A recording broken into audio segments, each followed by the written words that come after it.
Welcome to Three Skulls Tavern, a channel devoted to tabletop role-playing games by Free League Publishing. This show is sponsored by WorldMill, online server hosting for the Foundry Virtual Tabletop. To support the show, head over to patreon.com/MattK. For a minimum of $2 per month, you get access to a ton of extra content.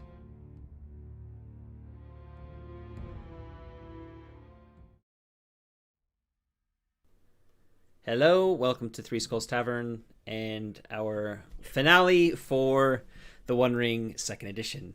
This is going to go really well for us, I can tell already, because I absolutely have not had any technical difficulties on my side already. So, without any further ado, thanks for coming to watch the end of this mini campaign, and let's jump over to our virtual tabletop.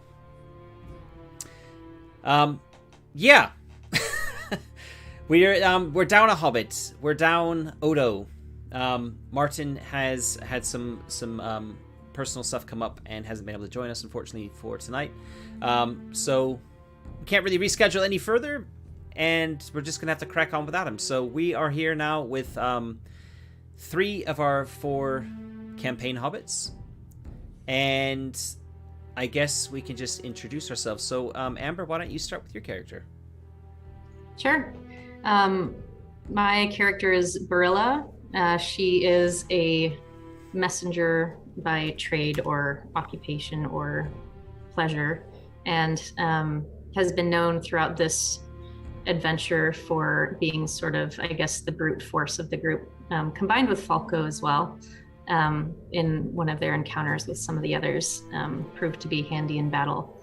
So, which may come into play again in this last adventure. And she is the real life and in this adventure sister of Tobold, or my brother Matt. Cool. Yep. We might, well, we'll see. This isn't going to be a combat session, surely, right? Depends Okay. on our speech tactics, or the diplomatic tactics. Jumping down then to Ed. Hi, I'm Falco Goodbody. My character is the Warden / Under Sheriff wannabe, and is, I guess, the leader of the group in a weird kind of way, and is looking to prove himself a little bit, but also wanting to deal with some ne'er-do-wells and some stuff that's happening in the Shire. Yeah. That's me. Yep. And I am playing Tobold Hornblower, the brother, both in real life and in game, to Amber / Barilla. I am a treasure hunter, which is kind of like a roguey type of character, and named after Old Toby, famous Old Toby. So I like to try and pretend that I'm a pipeweed connoisseur, but oh, what's it called? It's not called pipeweed, is it? I think so. Yeah. Is that it? I've got the word leaf. It's called Old Toby's. Oh man, Long bottom leaf. Long bottom leaf. That's what I'm thinking. Bottom leaf. Yeah. But I think that's something different. I think this is Old Toby's is a different type of pipeweed, which is also famous. Anyway, whatever. I'm playing Tobold, and I'm a bit of a coward. That's me. So over to Charlotte, our lore master. Yes, and I am playing the role of the Lore Master today. And like you've by now seen in all of our previous episodes, I've got absolutely no idea what I'm doing. I've got no story ready to go. I've been working on this for the last 2 weeks. Like, what am I going to do? Blank. So that's where we are today. Yeah, so for those of you who haven't gotten caught up in our previous episodes, stop watching now and go get caught up. We'll be here on YouTube later on. The links are actually in the description for all previous 4 episodes. Yes. So. That way there's no spoilers. But for those of you who are familiar with what we've been up to, we'll do a quick recap just to get the players up to date. So last session was a pretty lax session after the combat session of the session before. How many more times can I say session in one session? Let's not find out. So there was some mutterings of rats that they were coming up north to look into, and they have kind of resolved that little hanging plot point, I guess we'll call it. While Odo, Tobold, and Burl were doing that, Falco was meeting up with one of the sheriffs to talk about some other issues that were going on. Because if you recall back to an earlier session, they ran into some problems at a crossroads on the way to Oakbarton.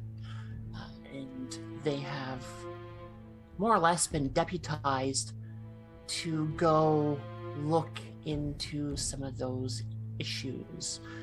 There were some rumors and reports by some merchants on the road that there was some smoke seen from the was it the Bindale Woods? Bindale Woods. Bindale Woods, yeah. Yeah. Mm-hmm. Between here and Needlehole, was it? Yes. Yeah. Yeah. Yeah. So part of the payment for this next step of the journey was to have them put up in a local inn and have some food ready for them for the trip out. As hobbits on an empty stomach nothing will ever end well that way. Okay. So that's kind of where we are now. So we'll start it off at the morning of the next day. Odo Twofoot has ran into some issues. He had some bad food the night before, and he's had a hard time leaving his room. But he is trying his best to get out and join his fellows on their journey. So before you hit the road, is there anything that you want to take care of before you leave?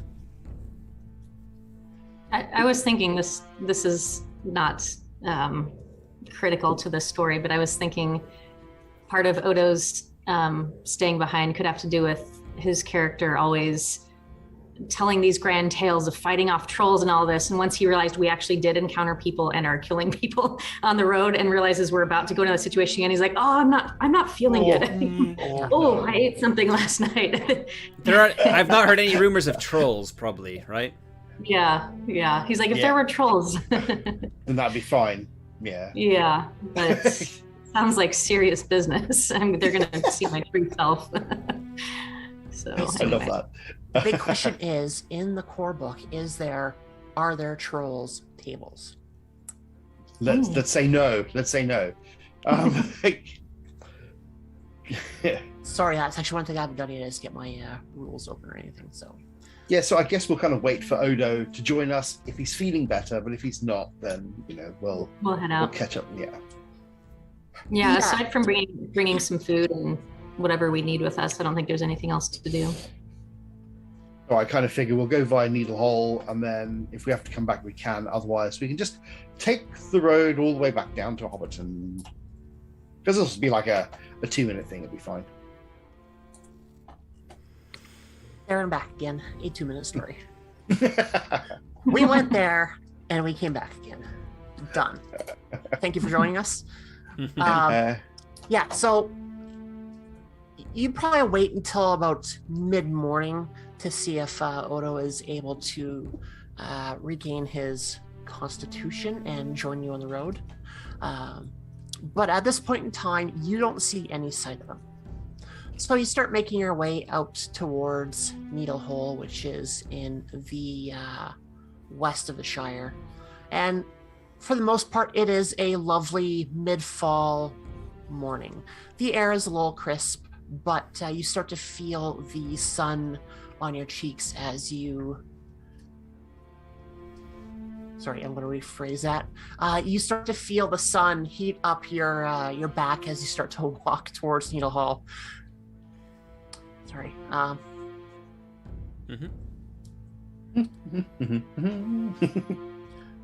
Singing and humming a nice traveling tune. Absolutely. It'll be fine. So the night before, you were able to recount your tales to each other. listing out the details that the warden gave to you, and what the farmers and the farmhands were able to tell you about the rats. Okay. I guess on the road, I'm gonna be probably trying to talk to Falco a bit. So Yes. we're going into the woods, right? Sure. But why? Well, we're gonna have to see if we can find a camp. Yeah, but what if we find the camp? They're probably Yep. gonna see us, right? No. We'll find the camp. We'll find out what's going on, and then we'll come back. We're not going to be dealing with them. That's not the plan. That's for the militia to deal with. So sneaking up on the camp and confirming that they're big people there. Who's gonna have to do Exactly. that sneaking? Well, I think I know someone who's really good. I brought Tobold. That's what I was afraid of. It'll make a man hobbit of you. It'll put hair on my toes. Is that what you're gonna tell me? More hair on your toes. That's it. I'll puff up my Hey. chest. I'm already in my tweens. No, You've got to do something. Is You it can't be tweens? going down. I think you're in your 20s, but is that Hobbit tweens? Yeah. I think they're called tweens. Yeah, So yeah. from memory. Yeah. Yeah. You know, this is something you could do for the rest of the Shire, rather than just concentrating on yourself. You could do something for us as a community. I think that's a good plan. It'll be good for you. Look at your sister. Look, she does everything for the community. She's amazing. Look at yourself. Well, trouble. And I Well. figure that you're well known for kind of getting into places that you shouldn't. Not that we can prove it, but you might as well put that to good use. You'll be fine, and I've got your back. You know you can't go anywhere without your little sister. I'll be keeping an eye out. Okay. Exactly. Okay. All right. You make a great team. As long as we're not like trying to scare them off. I don't want to try and scare anyone off because No, I'd rather not. Yeah. That's a dangerous business. It is a dangerous business. Yeah. Mm. Yeah, that's a good way of putting it. Before you know it, you'll be like that, that Baggins. And that way is not a good way. We can probably get some forest mushrooms too before we leave. You can try Good selling idea. some of those when we get back down south. So when you mention Baggins, the cogs in my head start whirring and I fall silent and think to myself, well, yeah, this is exactly why I want to be here. Oh boy. Oops. 1 second. Charlotte's muted. Amber is now the lore master. Take it away. Oh. No, we've just this. I guess Charlotte, did you drop off? Yeah, Briefly. I don't know what happened there. So we've just messed up the thingies. Quick, well, that's fine. I'm just gonna quickly move video feeds around. Give me a sec.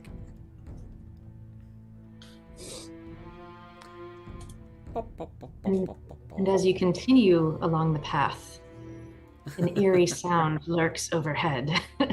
Is that how you do it? Yes. There you go. Yeah, you look up and you see this big, dark silhouette against the sun. In the shape of a dragon. No, No. no, This that's, got dark that's absolutely really quickly. not how you do game mastering, lore mastering. All right, well, I tried. Did my best. Don't listen to him, it is. All right, take it away. So the dragon swoops down and picks you up and takes you away.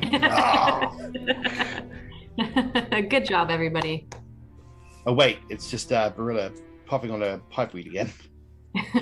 And wait, who's that riding the dragon? Is that Odo? What's going on?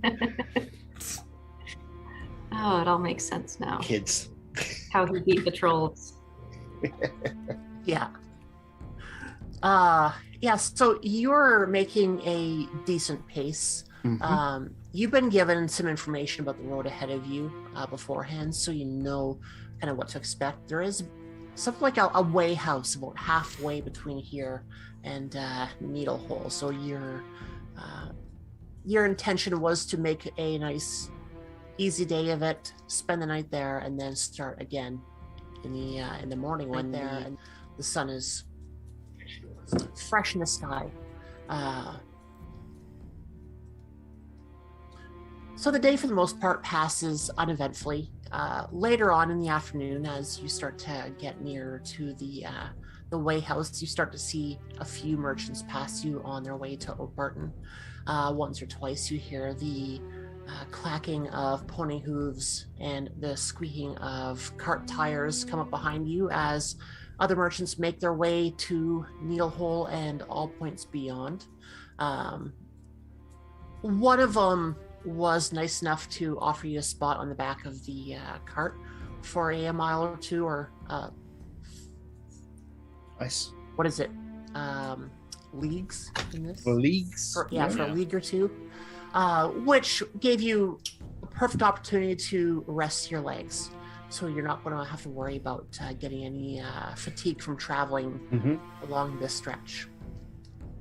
It is roughly around mid-afternoon. The sun is starting to dip closer to the horizon when you see the Way House start to come up in the distance. Do good muffins. Can you move the fellowship token so we can kind of see where that is? That basically that little house half? Yeah. Okay. Where is? It's in Oakbarton. It's like a white. Yeah, I just had to find my Foundry screen. Oh, there we go. Yeah. Okay. Yeah. So as you're walking along, you see the house in front of you, and off to the left, you see the Bindlebale Woods. It's a pretty dense forest full of coniferous trees. Those are the evergreens, right? I think so. Yeah. Yeah, deciduous are the other ones. Yeah, so a bunch of pine trees and spruce and whatever else is all hiding in there. It is, from this distance, pretty dark. You have a hard time seeing into it, but you don't see any sign of trouble or anything at this point. There's no signs of any kind of habitation in those woods itself. There's no smoke rising from the trees. Okay. Yeah. I guess. I mean, who's good at kind of like looking for things in a forest?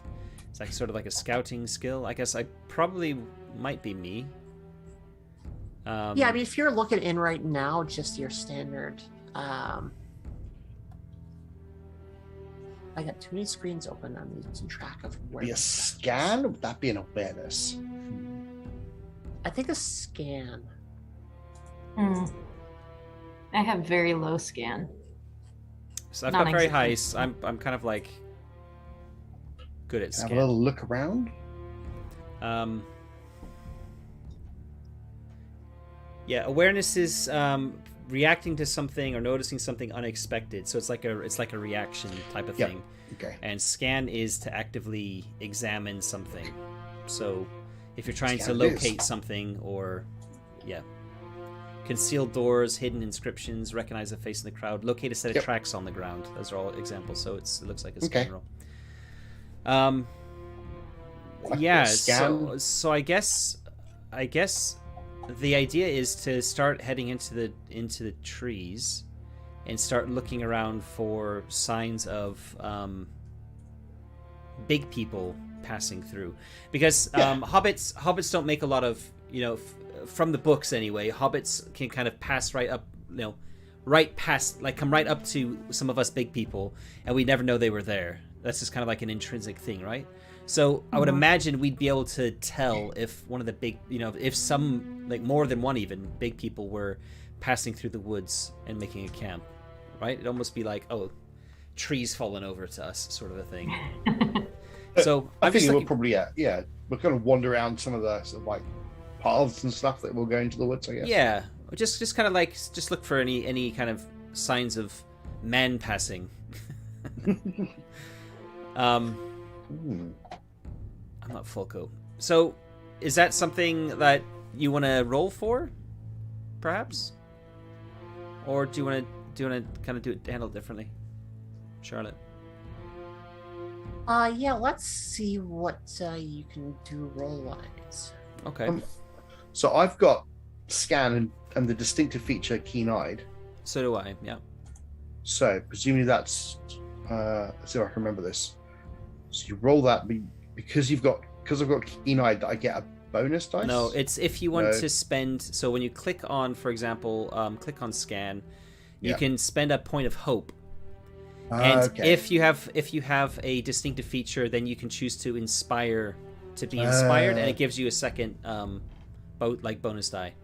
Okay, that's how it worked. But I have 3 in scan, and it's a favored skill. Nice. And I have a higher wit score than you, so this is my thing. Yours. This is like one of the things I'm really good at. This and stealth. What do your hobbit eyes see? And I've got keen-eyed, so I'm just looking down at my hope. I've got 11 hope, and this is our last session, so I'm going to spend it now, I think, because we kind of really want to find these people. So I'm going to spend a point of hope. I'm going to take inspired because I have the keen-eyed feature, and that's pretty much it. Click the roll button, and let's see what I get. And success, right? So Nice. I'll do it. Click on it to open it. Yeah, 10 plus a 14, so I got 20. Yeah, that definitely is going to do it. Nice. A target of 12, so yeah. Yeah, no 6s or anything. No 6s though, unfortunately. So it was definitely a success, but it's not like a great success or anything like that. So yeah. Yeah, so you start making your way to the edge of the forest. Yeah, I'm just going to grab your tokens. Mm-hmm. And my mouse is doing wonky things. do. I can move them up if you want to keep going. I got 'em. Because we also need to deselect. There we go. Move Odo back there. Alright, so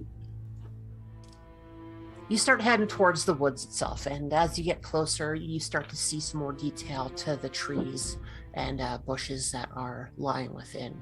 The light starts to not be as dark and oppressive as you get closer to it. And you spend a few minutes kind of walking along the edge of the forest, looking to see if anything stands out as evidence of big people passing. And it takes you a few minutes. You walk probably about another 300 meters away from where you first started. You start to notice that there is grasses and some bushes that are out of place. The grasses have been stepped down. You can make out a faint impression in the ground of a foot, so you're pretty confident that it's not from wildlife. And as you look some more, you start to poke your head into the forest a little more, and you start to see some more footprints. You know, the ground is a little bit more soft in there, so the impressions that people in their passing leave are a little more deep in the ground. Are these like boot prints, or like barefoot prints? You see them as boot prints. There are no distinct toes in the prints. There is one that stands out apart from the rest, and it is significantly larger than the rest. But you do see that it is also another boot. It's just bigger, a little bit bigger. So do you want to go in further, or do you want to head back and discuss what you've seen so far? I would definitely want to. I mean, we're looking for their camp, right? So we need to be able to tell the militia where the camp is, or the sheriffs where the camp is exactly. So yeah. Okay, we'll go in during dark, because then we'll be able to see the campfire. Nothing could go wrong. Fine. Yeah. All right, so you're heading in? Mm-hmm. Sure. Okay. So we'll just move you down. And then Brilla's following? Yep. Kind of sucks you can't layer these. Or can you? Oh, hey, you can. Yeah, so you make your way further in, and when you get in, probably about a good 50 meters, you start to lose sight of the light behind you, and your entire environment becomes shades of green, and the smell of the forest really hits your nose, like the smell of damp and decay. But everything has a very earthy smell to it. Nothing of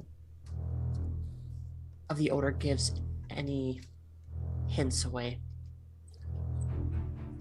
And as you're moving, sorry, what was that? I was like, I like the pine smell.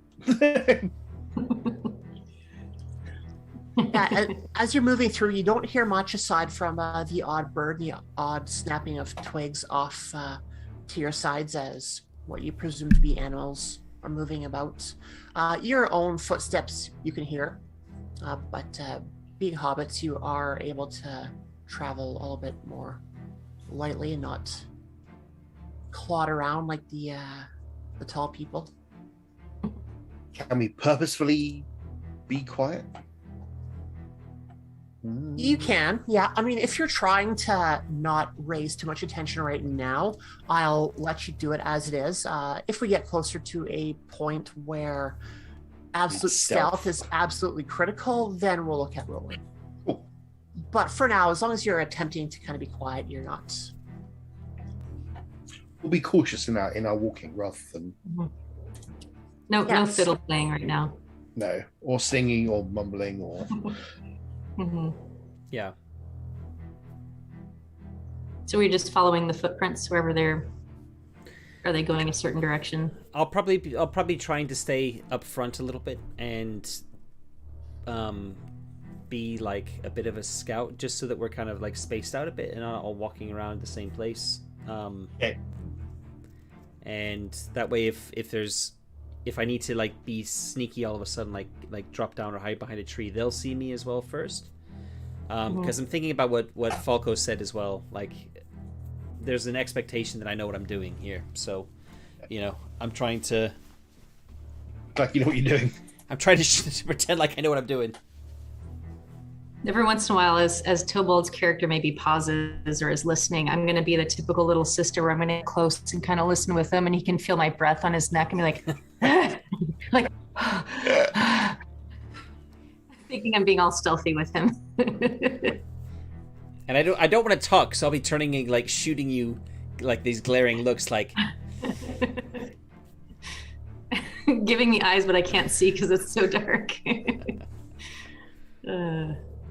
I just need 1 second to look at something quickly. Oh, sorry, and I'll step back a fraction of an inch. There, okay. It does my heart proud that Tobald's actually doing something useful. Yeah. We'll see how long you think that. Another 10 minutes, maybe, max. So do we all, Falco, do you have high stealth as well? Do we all have stealth for hobbits? Yep, I have high stealth. Yeah, I have 3. I guess the 3. bigger question is like, what's your wits? Wits? Oh, I see. Like a 3 and a 4. I've got a 6. That's your target number that you're rolling against. Yeah, my target is 14. Oh yeah, mine's only 3 against 15. Yep. So I've got 3 as well, but it's also a favored skill. So again, I get to roll two feat die with it, and again, my target number is only 12. So I've again, it's like this is my 2 big things are scan and stealth when it comes to how I like my character, what my character is good at. Yeah.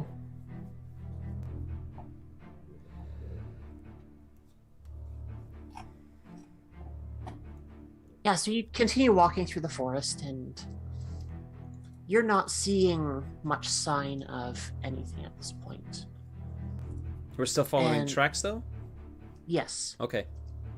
Yeah, nothing major kind of stands out aside from the footprints that are kind of now coming and going in spots.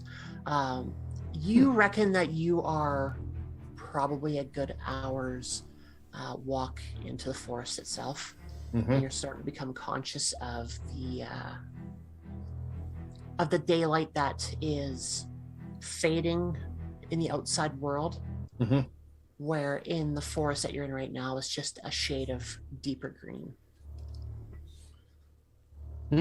So you move forward about 20 to 30 more meters. And you start to hear something off in the distance. Ooh. You hear some branches snapping and some animal sounds, which are kind of hard to place at this distance. Okay, I don't do this. What? It's not like a military thing where you're like, Yes. you It's hold probably a more like fist it. up like, and then I don't know. I vaguely remember it from when we were playing Twilight 2000. I'll Like turn 2000, around, the Hobbit years. assuming I'm still right on your heels, I'll turn on to Falco and roll my eyes and just be like, and I'll mouth sorry. No, I don't actually do that though. Well, maybe I might actually put my a finger up or something, like stop and put a finger up when I hear that, and then I'll turn back and look at both of you like with the look on my face like, do you hear that? Without saying anything, and then I'll go like, shh. And then I'm going to like gesture like this to the two of you, and then I'm going to turn. Five of them. And then I'm gonna turn and I'm gonna try and be super sneaky and get closer to the source of the sound. You said it didn't. Falco and I try to figure out what you're communicating to us. You did say that it didn't sound like any kind of like animal, right? Nothing specific. Oh, so it could be an General animal sound. It could be an Sorry? animal. Could be an animal. Ah, Could be a troll. then I don't sneak There was off on my end and do that. Then I'll just be like shh, quiet, and then I'll just try and be a bit sneakier and keep following the trail and listening to see if it becomes more apparent what the sound is. Like, do I hear anything else around it, like talking or animal noises or anything like that? Yeah, so you move closer in. And are you like moving slow, stealthy, sneaky? Yeah. As slowly and as stealthily as I can. So you are able to make it about 10 meters away from where you started, and you start to see this thing in the forest ahead of you. It's hard to make out exactly what it is because the trees in that spot are a little bit more dense, but you're able to make out what looks to be white fur through the White fur. trees. Ah, okay. Now your Sorry, mind goes back to the music is getting a bit distracting here. I've been kind of trying to change the tracks. Just got like a really tense, like fast one that didn't make much sense. Sorry, yeah. Okay. Right. You think back to all the stories you've heard about there being wolves in the Ebb and Bull Woods, but no one's ever really been able to find proof that the creatures existed. But that's a constant theme in the back of your head was, what if it's a wolf? What if it's a wolf? Mm. What if it's a wolf? Yeah, I'm getting my bow like ready when I see white fur. And I'm gonna kind of like gesture. I'm gonna wait where I am, get my bow, like get an arrow out, get it kind of stringed up, and then kind of like gesture for the others to come closer. I'm going to have my hand on my sword as we get closer. And then I just kind of point through the trees to like, roughly where the thing is. And I might whisper into one of their ears and say, or both of their ears if they can't see it, wolf. So, question: are wolves in this Hobbit world more of a lore? Have we actually seen? Has anyone seen one before to know what size they are relative to a Hobbit size? Not for years. I don't know. I guess we'll be eye to eye with the wolf. Mm-hmm. Yeah, it's gonna be pretty terrifying. It'd be like the size of a horse to a Hobbit, I imagine. These are big, like they're big wolves in Hobbit lore. I think they run the span of sizes. Like if you're talking wargs are huge, but wolves themselves, if they're your standard run-of-the-mill wolf, it's no different than what we have here. But we're also we're also like the size of like an 8-year-old child, 6 or 7 year old, whatever it is. True. But also too, as years have gone by and the stories have spun themselves multiple times, the size of whatever lives anywhere has grown tenfold every single time it's retold. We've not seen a wolf around these parts for at least 15 years. Mm-hmm.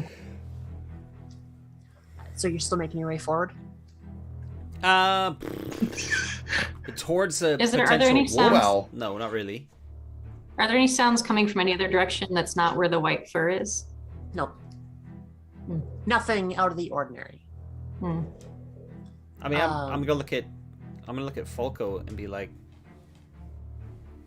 Falco looks at you back. I'm gonna look at him and go, just kidding. I hang on to my axe and I guess I sort of push past Tobold Yeah. and kind of Yeah, Look as you're forward standing there with, trying to figure axe out what forward. to do and start to get a plan, you start to feel the sweat accumulating on your skin as it becomes very clear that there's no breeze in the forest whatsoever right now. Everything is dead still. And where you were hearing birds and other sounds before, as sorry, I was going to say Ed, but that's not his character because Ed doesn't have his name on his Zoom. As Falco starts to move forward, all sounds stop. and so do I. Yeah. So as you stop, you start to see the white patch in front of you start to move a little bit more. And I raise my axe. I was going to ask, do you have a question? So it starts I to- think as Falco was moving forward towards it, assuming like in a direct straight line from where we were before, I would like to sidestep carefully, sneakily, kind of a bit to the side, so I can find like a relatively clear shot through some trees where I'm not going to be shooting Falco in the back. Thanks. I'll sidestep, seeing what my brother is doing, sidestep to the other side to sort of pan out a little bit so we're not all in a nice little row for a creature. You might be needed up front with Falco, but yeah, we'll see. I'm Yeah, not telling you that. Far off. Yeah. Like a couple of meters to this side. I figure if it's going to be a wolf, if I prod it with an axe, it's probably going to run away. That's my thinking. But, I'm still kind of also thinking it might rip my face off. So, but I've got to show these kids, you've got to be strong and push your way forward. All right, so Tobold is moving off to one side, Barilla is moving off to the other, and Falco is heading more or less forward. Straight towards it. Yeah. Right, so while the three of you move in your separate directions, the white patch of fur is moving as well. And due to the stars aligning, all three of you are able to see the same image at the same time as it gets to an opening in the trees between you and it. And you start to see the most majestic rack of antlers that you've ever seen. And as it keeps walking, you see this 8-foot stag in front of you, about a good 40 or 50 meters. Oh, that's nice. Mhm. I'm gonna lower my bow. I'm not gonna shoot it. Yeah. We're not here for hunting. Oh. Well, we'll see if I'll lower my bow. I mean, Falco, if you want to leap on it. I'm like, oh, that's pretty. Oh, okay. So as you're standing there enraptured by the glory of this creature, like you've heard rumors of creatures like this, but they've always been whispered in tales that are in relation to elves and wizards. Never have you thought in 1,000 years that you'd see something like this in the Shire. So you're completely caught off guard. You are standing in sheer awe of this creature, and you see it looking around, and it turns and it slowly locks eyes with each of you in turn. And you get this feeling that there's like an intelligence in this creature. And then out of nowhere, you see his head snap around and he's gone. Following that, you hear the thunk of something against a tree stump. Could it be like something like the sound of an arrow? Could be. You start to hear sounds further past where the stag was, and you're able to hear a little bit of what they are, but not what they're saying. And you get the sense that there are humans in this forest here. I'll look at the other two and kind of signal like, let's go. Check it out. I mean, this could be good if they're chasing this stag. Then their camp is going to be not paying attention. Undermanned. Maybe not completely abandoned, but we'll see. Yeah, like we want to find the camp, right? So yeah, that sounds good. So I guess we go back to we'll go that way. Go back to the tracks that we were following before, and follow them. I mean, the tracks are heading. I guess they were heading towards this stag before, so imagine they're also still heading in the direction of these voices. Yeah, so here, let's get something drawn up on the map quickly. I'm going to do it in the fields of the North Running because there's a lot of room there. All right, so how I've got it pictured is, let's say you are here. And the path through the woods you're following was more or less straight-ish. It was right around here when you started to jolt off to the side when you seen something in the woods itself. And then your best guess is there's something in this area that spooked the stag. Right, okay. Not the direction we were heading. No. Huh. I mean, if you understand it differently, then we can all align on that, but... Yeah, I kind of figured the stag went off in that direction. But they're like past us then. I imagine more like to this, like south or north.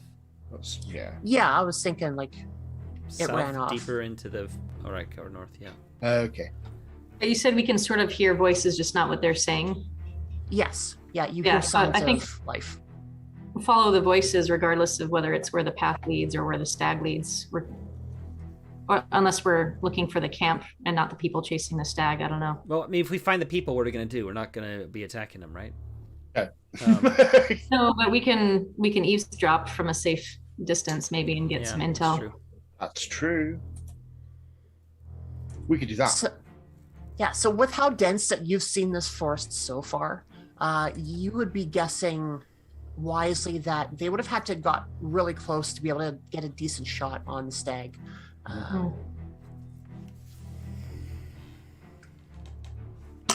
Yeah, okay.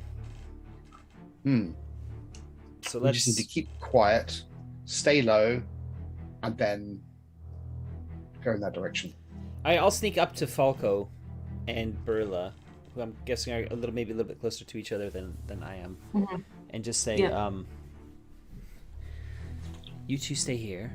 I'm gonna go see if I can get a little bit closer and hear what they're saying. Okay, sounds like a plan. Okay. Yeah. I look pointedly at Burla. Don't go past losing sight of us. Oh, I'll find you again. Don't worry. I don't want to lose sight of him in the forest. I'm a little nervous. He'll be fine. Cool. He'll be fine. So I'll basically go towards the sound of the humans, and I'll be trying to be as stealthy as I can. All right. So now I will start to get you to roll for your stealthiness. Yeah. Okay. Tobold, stealth, and which again is featured or favored. Sorry, favored. It is favorites. I'm rolling 2 dice here. I'm not gonna risk it. I'm not gonna spend any hope. I'm just gonna roll it.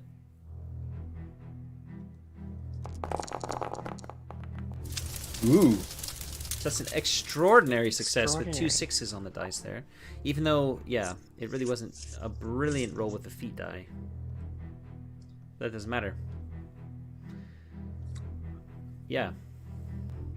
Cool. So how close are you trying to get? I'm close enough that I can hear them, until I can hear them talking, basically. So, however close that needs to be. Sure. Yeah, you're able to sneak up to almost where that stag was before. And as you're getting close, you see that the arrow sticking out of the tree from when it scared off the stag. And you are able to make out 3 figures a little bit further, about 10 to 15 meters away from you, but you are blending into the undergrowth and the ground itself rather well. Yeah. And you start to hear them talking about, hurry up, you're going to get away. Okay. So everything that they're saying right now is aligned with discussions about the hunt. They're not really thinking about much else.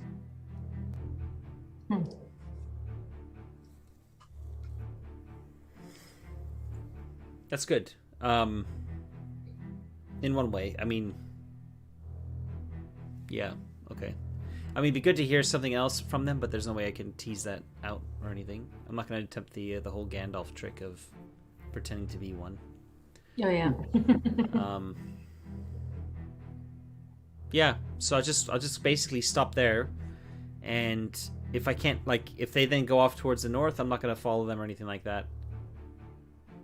Yeah, they are heading in that direction. Okay, yes, yeah, so they're going after the stag. That's fine. Once they've kind of moved out of range of being able to see or hear us, I'll kind of wave over to the other two, and then basically say, where should we go now? Should we backtrack from where those 3 just came from?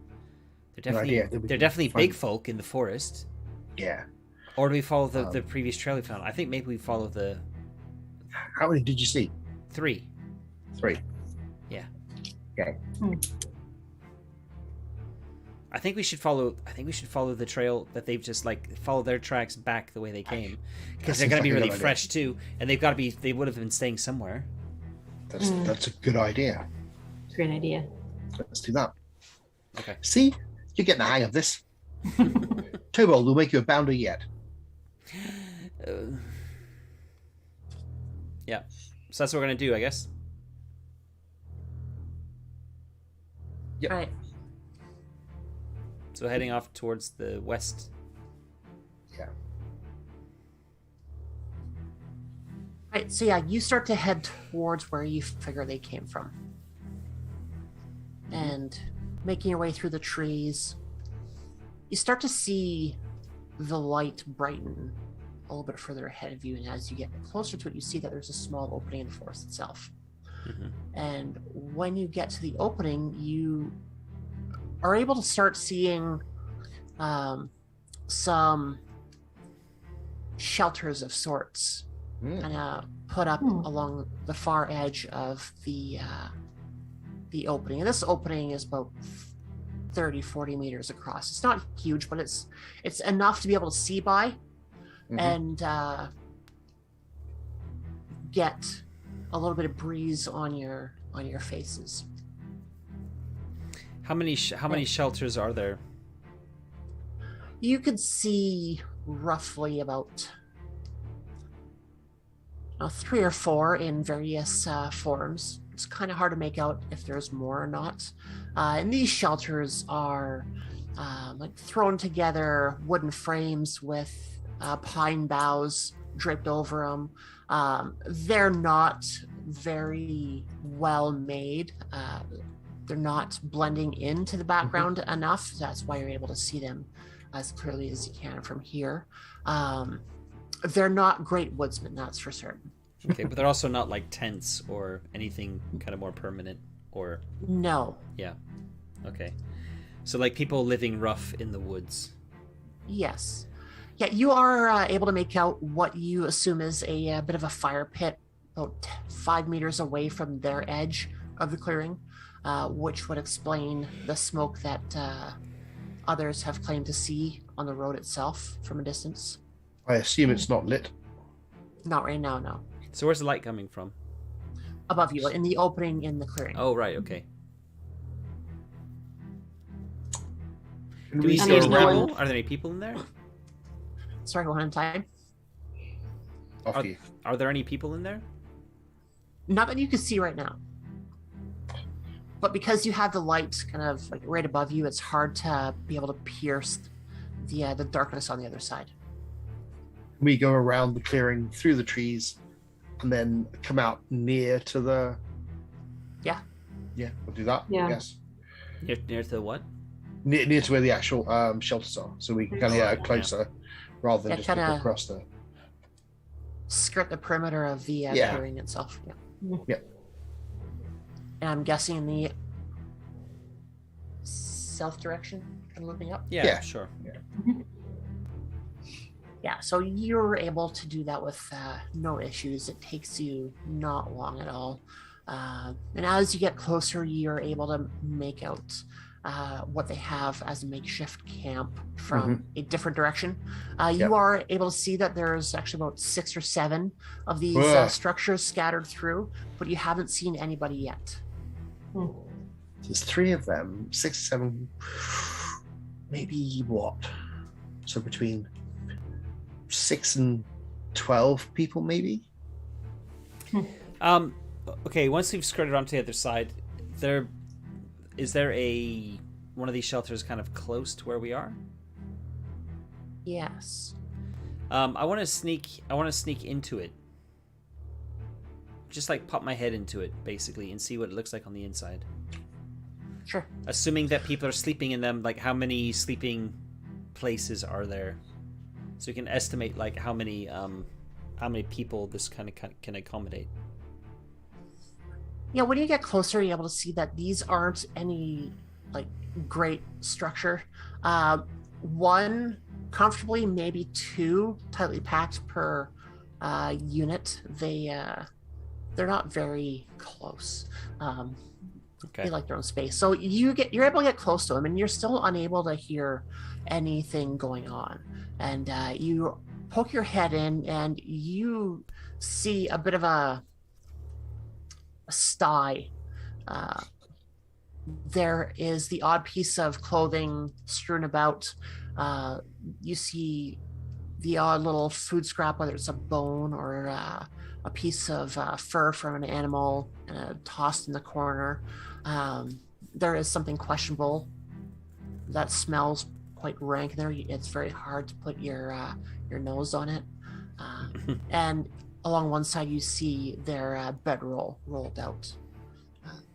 Okay. Just pretty much a threadbare blanket and a makeshift pillow. Okay. You said there was clothing. Does it?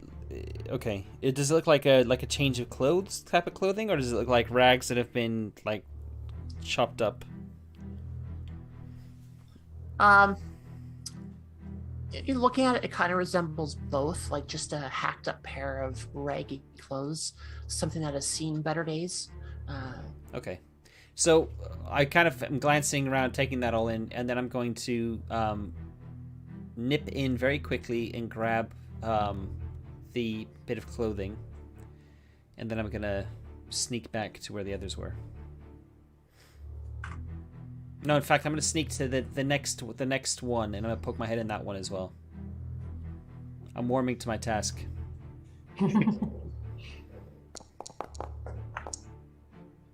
Yeah, so you poke your head into that one as well, and you see much of the same. This one has a little bit more. You see a small bag, like a knapsack, at the end of the bedroll. It has some form to it, so you're assuming that there is some stuff in there, but nothing else really stands out. As you're getting to pull your head out, you do notice that there is something beside the bedroll itself. If you take a closer look, you notice that it's just a small soapstone carving. Okay. I'll grab that. Thief! Nailed down everything. This is Skyrim, right?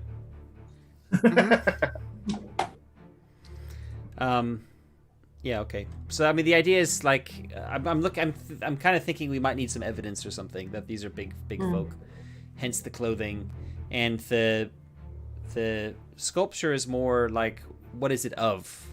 Maybe gives us an idea of what they're about. So I'm kind of grabbing. In fact, let's not say I'm going to take this sculpture. I'm more like want to pick it up and take a closer look at it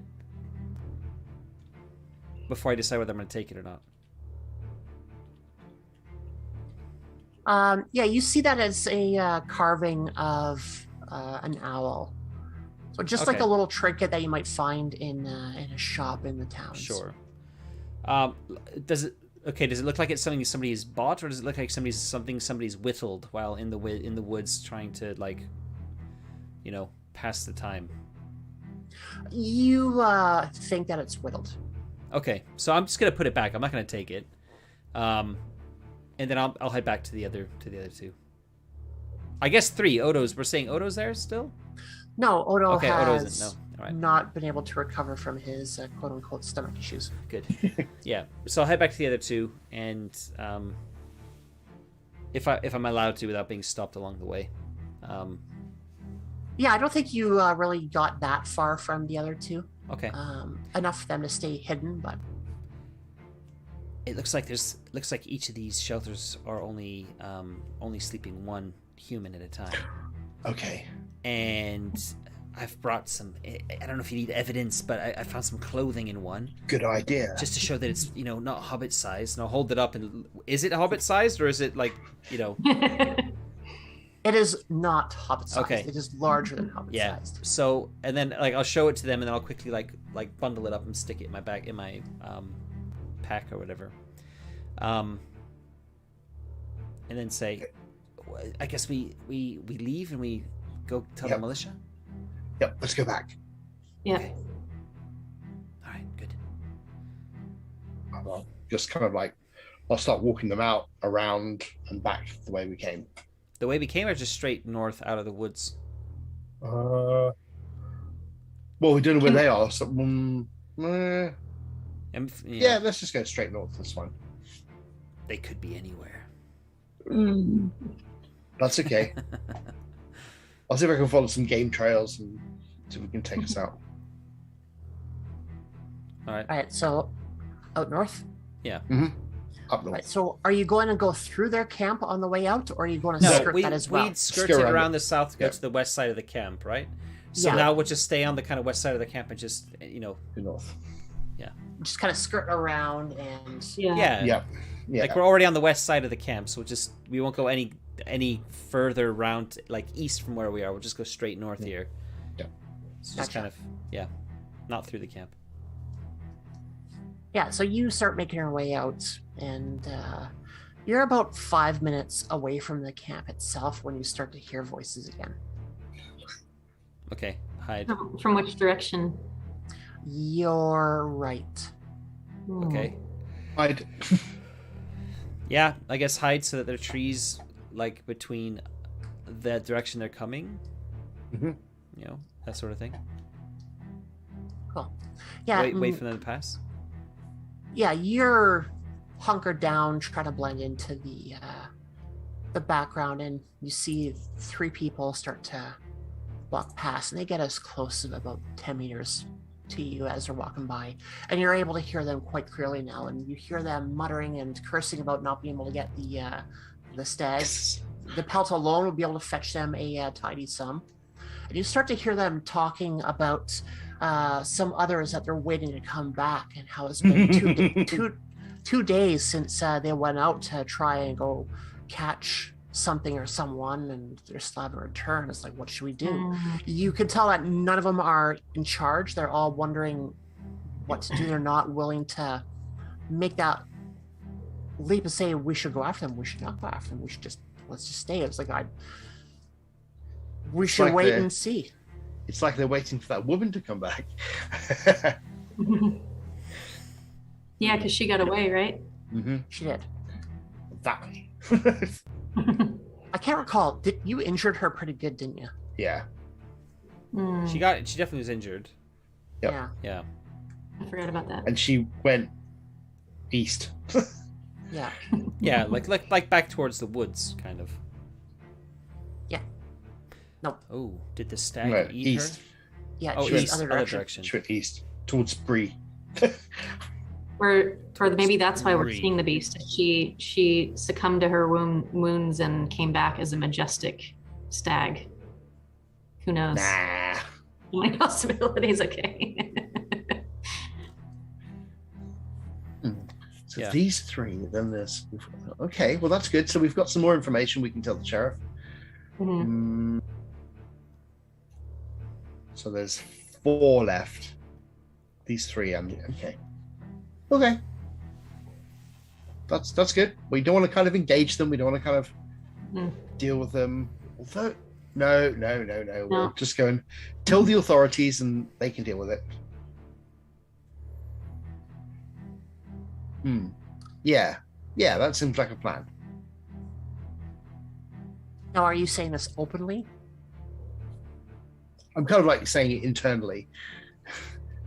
Yeah, I'm frozen, waiting for them to pass and hoping they don't notice us. Yeah, just kind of hunkering down. Same. Yeah. So they don't take any notice of you. Actually, you know what? No. Let's do this. Stealth rolls. Stealth rolls. Woo! How did it work in a group setting again? You take the lowest person rolls, or is it a different game? I don't know how it's done here. Mm. Group rolls. I defer to the lawmaster. You don't want to do that.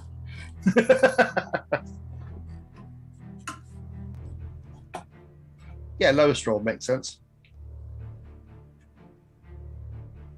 Which would Is it be Amber, wouldn't it? Stealth. Is there anything else factored in? We have that for certain in the rules.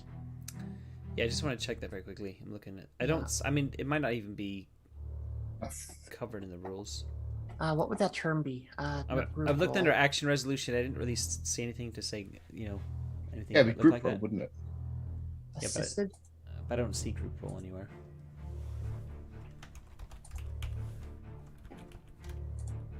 Does travel play in at all, or not? Not in this situation. Not in this situation. That's more long. So it long- says, in general terms, it is highly advisable to have a single player make a roll, except when something involves everyone in the group. That's it. Okay. So it kind of implies that everyone in the group rolls. What page is that? That's the first page of action resolution. Or second page, 17, where it Oh, says yeah, who I'm not- rolls. Gotcha. I'm in the core book itself. That's the core book. Yeah. Oh, core book, it has it on 98. Right. That's page Alright. 17 of the core rulebook as well. It talks about that. Oh, page 98 is like combat specifically, right? Gotcha.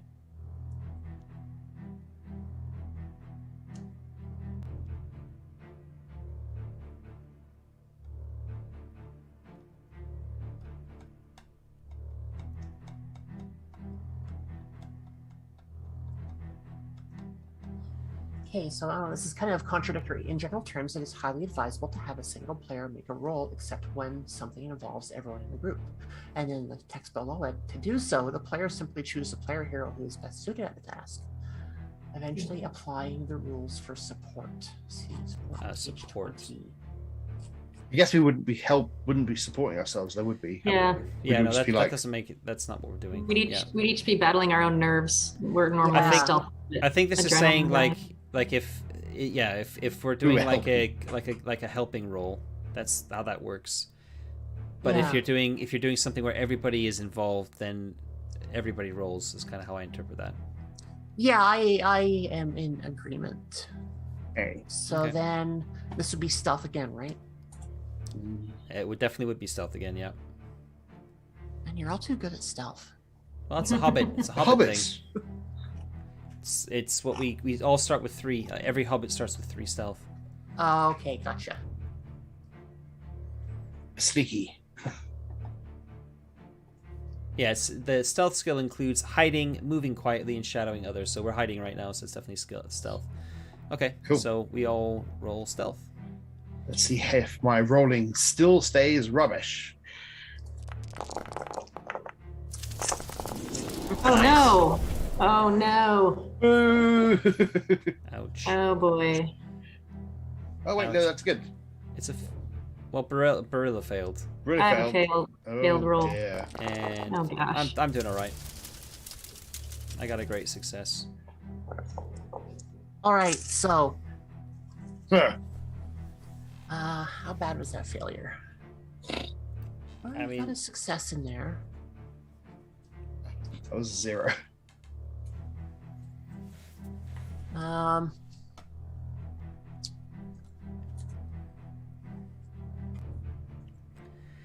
Yeah, she rolled an Eye of Sauron, which means 0 for the feat die. And although there was a 6 there, it was still 5 below what she needed for a success.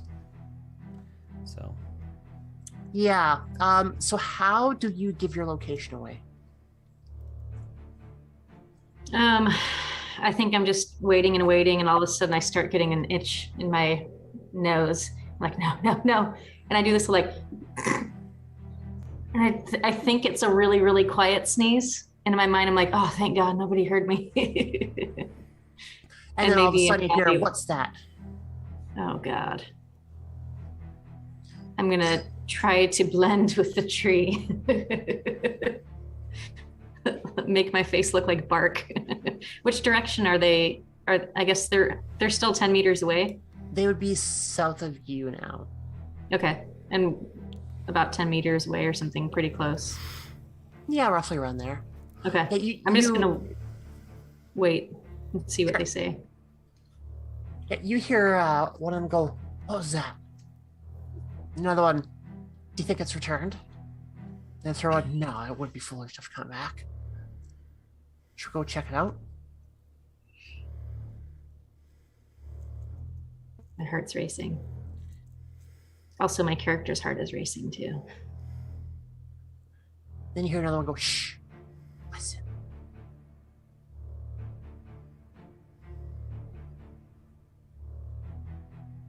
The one goes nuts. Let's just head back. Maybe the others have gotten back by now. And then you start to hear them making their way back to their camp.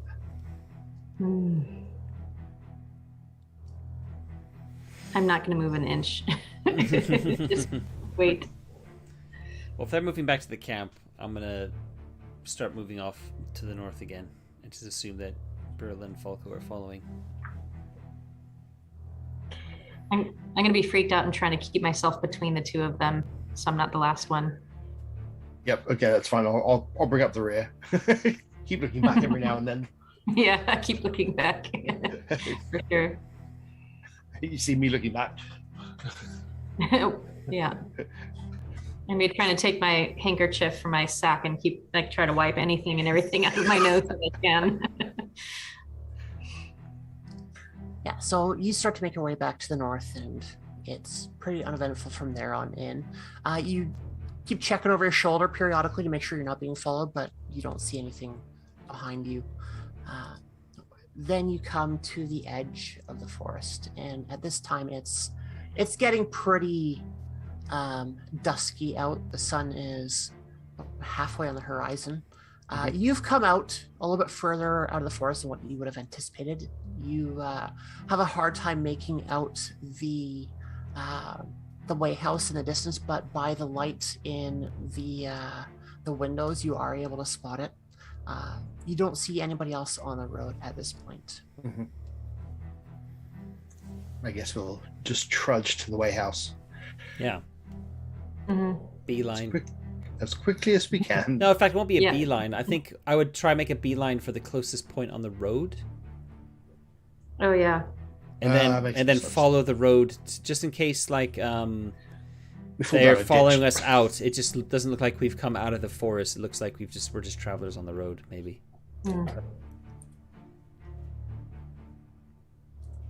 Cool. Seems like a plan. Yeah.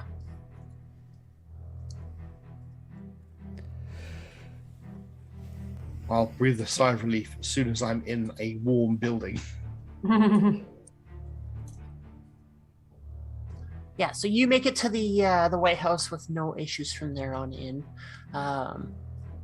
Is there any discussion going on between you on the road, or just kind of quiet, keeping your heads down, Nope. trying to get there? Yeah. I guess I'm not going to say anything. I'm just like going to follow Barilla and Turbold ahead of me and just will them to go quicker. Yeah. Same.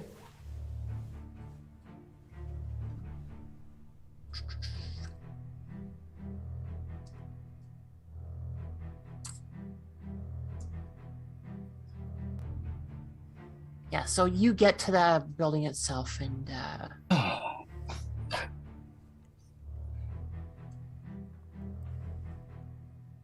sorry, I got like two things running through my mind right now, trying to figure out what I want to do, and also a little bit of a teasing, joking that that's how the hornblowers have gotten their name throughout the years, is not being able to sneeze quietly. Yeah, it's bad. I'm a very sorry. loud nose blower in real life as well. Very true. Used Yeah. to wake up to that every morning. It's like a foghorn. Yep. At Anyway. least you know Matt will never be able to sneak up on you. When he's stuffed up, at least. Yeah. Yeah, so you make your way into the inn, and well, the White House. When you get in there, it's kind of laid out much like an inn would be. There is someone there tending the front counter, welcoming you to their home, I guess. I'm trying to differentiate this in my mind between like an actual inn, but I guess it would be more or less like a motel in some little village on the way to somewhere bigger. We'll call it the Bates Motel. No. But Halloween is over, so we won't.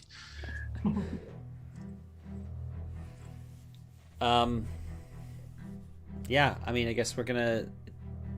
Do they have lodging here? Can we stay the night and set back to Oatbarton in the morning? Absolutely. Yeah, you ask them if they have some food and lodging, and it's like, yeah, we have more than enough rooms for all of you to have your own if you so wish. Fine, I dust off my my tab out of office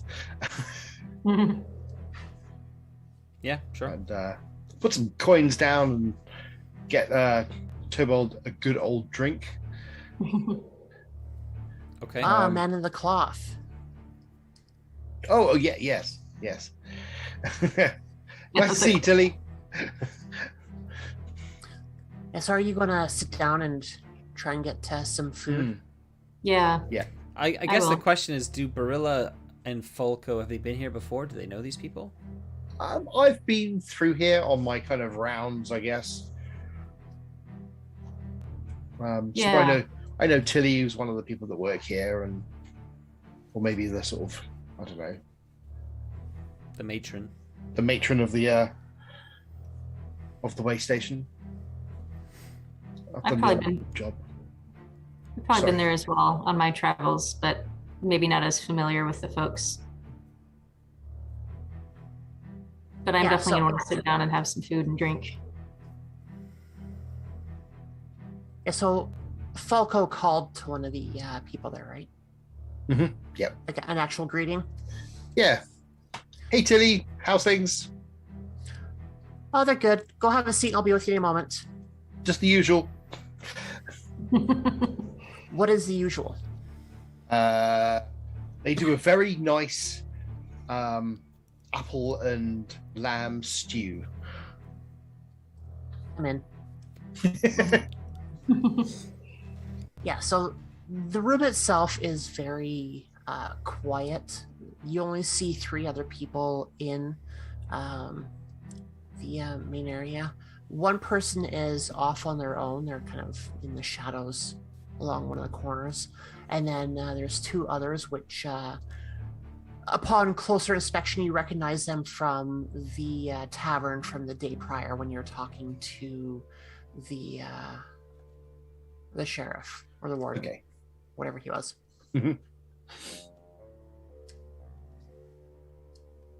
Okay. So, yeah. So You said till there we were come. Oops, go ahead. 3 people separate from those, or that those were the 3 people we saw?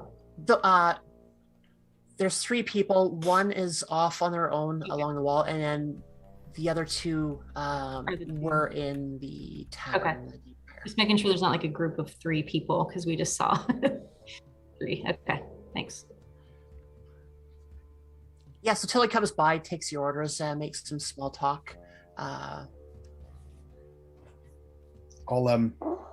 when Tilly wanders off, I'm gonna sort of like speak to Tobald and Borrelia, and they get out a sheaf of paper, a piece of charcoal pencil.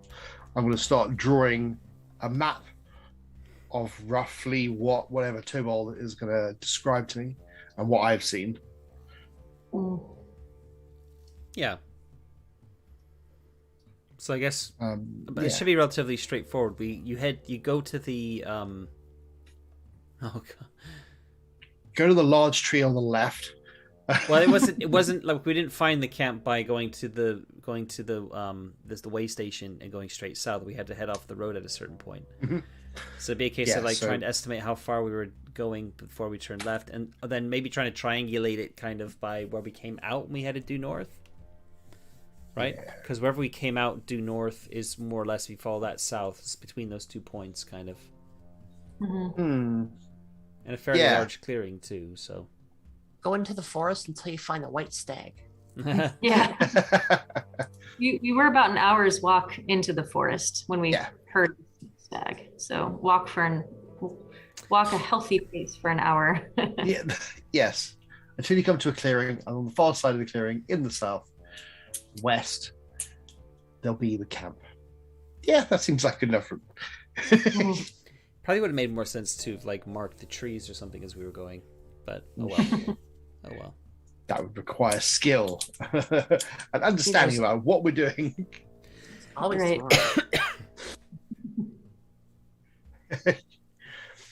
Yeah, so we'll kind of do that. I'll probably kind of mark off that there's 6 people, that they're from the same group that the other people we may have encountered were from, and 3 of them are thinking about leaving, potentially, if the others don't come back, which is a good thing for our side, because if we can get some bounders and some sheriffs to come along, we can scare them off. That's what I figure. That's my plan. And it's not my job to chase bandits and stuff. Right, so, just 1 second here. We take a small intermission. Yeah, sure. Looks like a plan. How long? A couple of minutes? 3-4 Yeah. minutes? Yeah, sounds Okay. good. Yep. We'll be right back.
Okay, we're back. Thank you for coming back to watch the finale of the One Ring mini campaign. So you're all in the tavern. You're trying to write down your happenings, and you've got food and drink coming to you. You're all feeling very content after a decent day's work. One of which you were able to get taken care of a lot quicker than what people anticipated. Well, you got the right people doing the right job. Yep. Yeah, and still no sign of Odo. He's probably still... Hope he's feeling okay. Yeah. Yeah, which, I mean, it's okay. There wasn't much of a story to be told through all this. You went into the forest. You found what you were looking for. You had an encounter with a near mythical animal. Yeah. Got evidence that you needed, and kind of wrapping up the day. Like all's well. Seems like a good plan. I think we've done a really good job. I'm very proud of Tobold and Barilla. They've done really well. They make good deputies. So now, how loud are you in the tavern when you're starting to relay the information back and forth? Like, are you guarded? Are you watching what you say? I'm not really guarded. I think I'm not screaming and shouting about it, but I'm clearly obviously animated about writing down the right information and stuff. So I don't really kind of give it much thought. Oh no, someone might. What? I don't know. Who's going to overhear you? Actually, well, not actually, but this is kind of long. So what would that be? To be aware of your surroundings is your awareness. Yes. Yes. So if I can get all three of you to roll your awareness. So my awareness has got the line under, which means it is a favored. I know I get a feat tie, so it's okay. Excellent. Let's make a roll.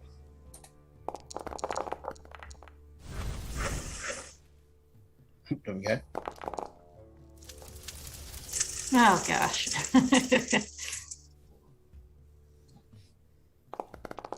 Nope. All right. Yeah. I think I'm feeling so relieved that I'm not in that situation where I sneezed and almost gave up our whole group. That I'm all sense of safety and security in the inn or in the house motel thing. And I'm just like, ugh. And I don't realize how loud my volume is getting. Yeah, as you're relaxing, you're having some decent food, decent drink. You're not really aware or making yourself aware of what's going on around you. You're just content to be here now, listening to the other two relaying information and injecting your own when they've gotten it wrong. Then the other two, you two are a little bit more conscious of what's going on around you and the conversations that are happening. Or conversation. You hear talk about or talk from the two merchants at the table off your side, and I mean, for the most part, it's just idle banter between traveling companions, but you do hear mention of the bodies that were found at the fork of the road. You don't hear them say much, just that that there were some bodies recovered, and that it would sure be a good story to hear exactly what happened there. Then they kind of keep on talking.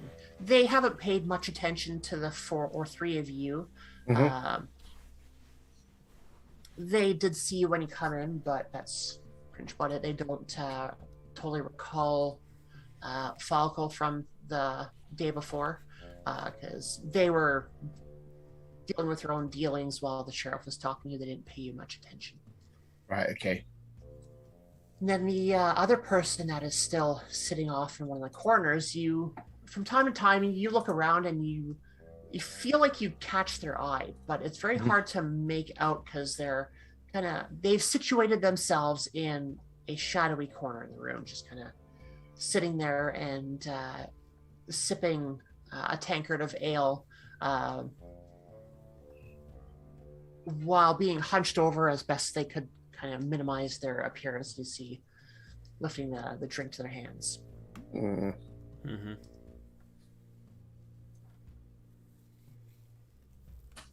I cast like a beady eye over them. I ignore them. Go back to what I'm doing. When you catch their eye, you see their head kind of bow down. They are wearing a cloak, so it is very hard to make out any distinct features on their face. Are they the same size as us or bigger? It's hard to make out with the way that they're sitting. They look to be a little bit more broad than what you might be, but that's about it. They're hunched down pretty good on the table to really not give a clear indication of their size.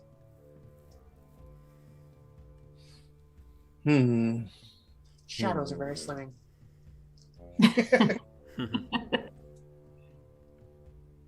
I'm curious. I'm gonna stand up and make my way over to them.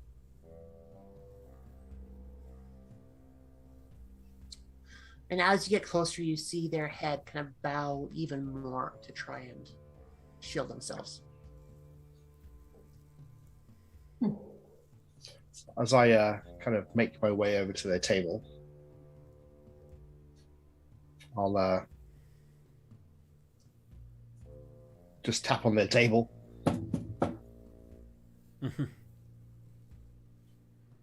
Evening. You hear the reply. I have nothing to say to you. Be gone.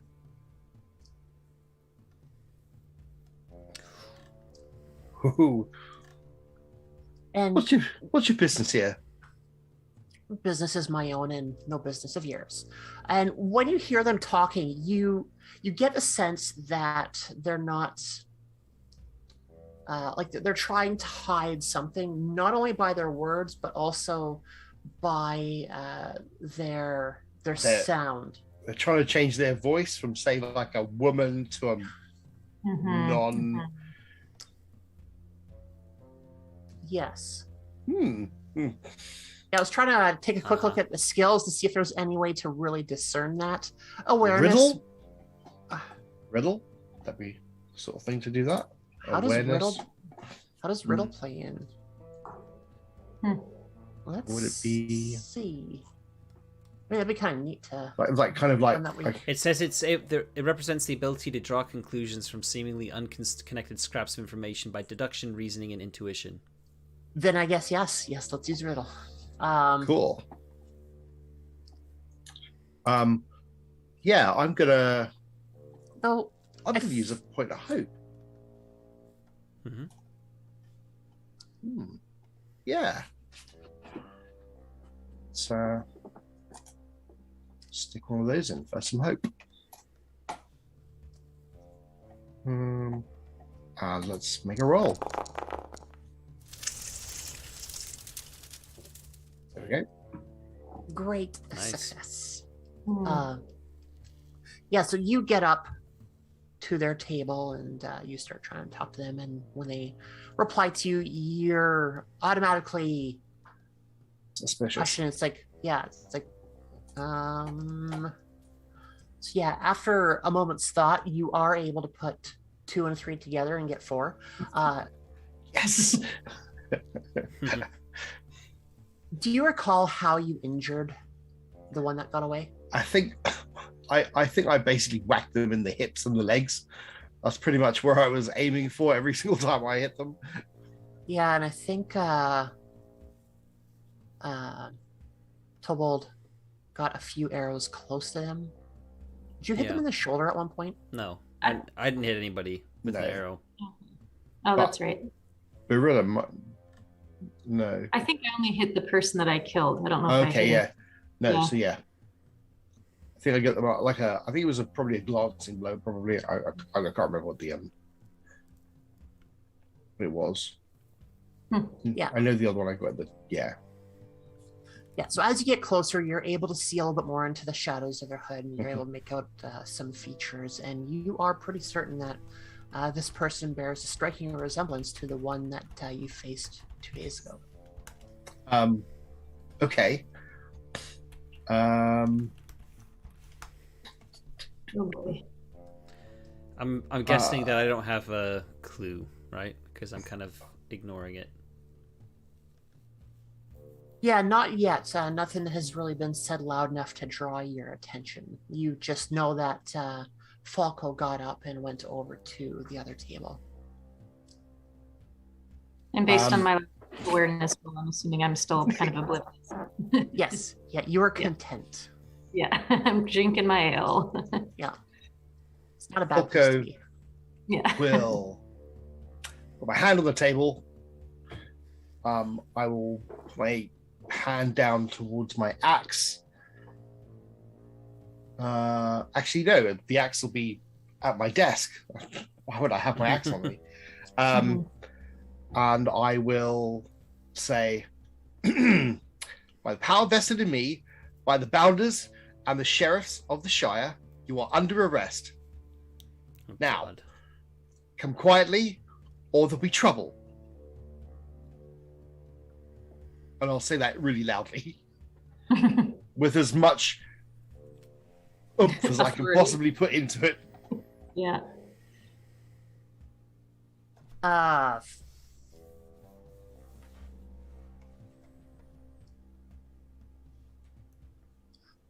would like to see you try.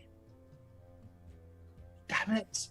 That was not How the about answer you I go was looking back to your for. chair, sit down, I'm going to leave, and you're going to forget all this happened.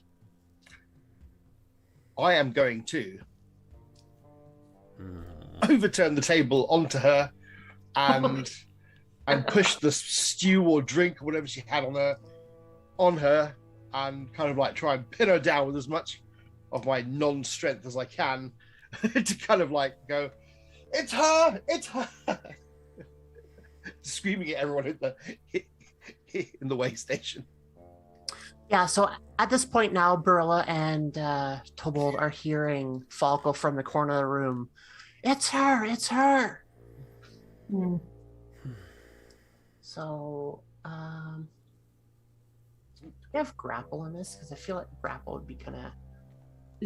What's parry? Is it just like me? I guess it's just a skill I don't own. Here's athletic. Athletics? Yeah. Sure. Yeah, I think athletics would probably be the best fit. I'm walking carrying my dwarven fiddle since all my weapons have been completely, I don't know where they are, off on the far side, and that's already in my hands because I'm thinking about playing it. So it's what's with me. So I'm heading that direction with my fiddle. Okay. Lure her to sleep with song. Well, it's last session, so I guess I'll throw in another hope. You know, it kind of fits with the warden. Mm-hmm. And we'll give that a go. See what happens. Ooh. Oh no! Oh no! That's not good. Let me reduce my. Well, I forgot to reduce my hope as well. I spent 2, Right, didn't I? I wouldn't worry about it. You have so much right now that it'd be impossible to burn through it all. You say that now. Yes, could be a... Or did I reduce Okay, one? I push the table, but I jam it against the corner of the wall rather than into her, and it kind of like. Mm-hmm. Yeah, Yes. that's terrible. Spilling towards you instead, and Yeah, so Barilla is moving towards with her fiddle once she hears Falco say that it's her. What's Tobal doing? Oh god. Probably scrambling to my feet. Trying to get my bow out and strung. It's gonna take me a little while. your bow. In close quarters. I mean, we're not right next to him, right? So I'm kind of like trying to put some space between, like, if there's a far side of the room or a doorway that goes to the upstairs or something, when I kind of head that direction while I'm stringing my bow. Yeah, even the doorway leading outside. Blocking that. Even better. Yeah, so you are now seeing Falco take the table and try and flip it. And there's some food and drink that goes splashing against the wall and getting some on this hooded person. And the table itself fails to hit its mark, not really doing much to stop her. But then now she is trying to get up and going to try and make for the door. Which I'm standing in. So would she need to pass like through Falco and I to get to the door behind us? Is that kind of how we're situated? Okay. Yeah. I'm going to try to help block the path as I'm approaching between me and Falco. Okay, so let's see what I need to do for NPC stuff.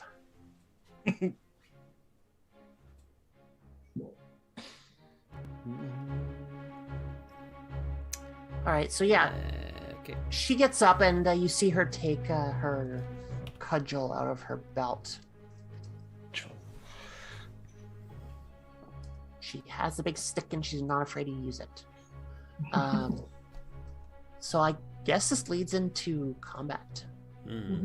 Sounds like it. Right, so let's empty that one.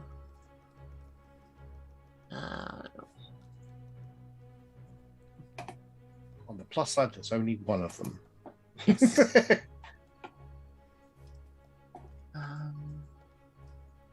Yeah, and at this point, it's like her intent is to get past you. Okay. Mm-hmm. Just gotta remember how to do this. Like that. Like that. Like that. Like that. All right.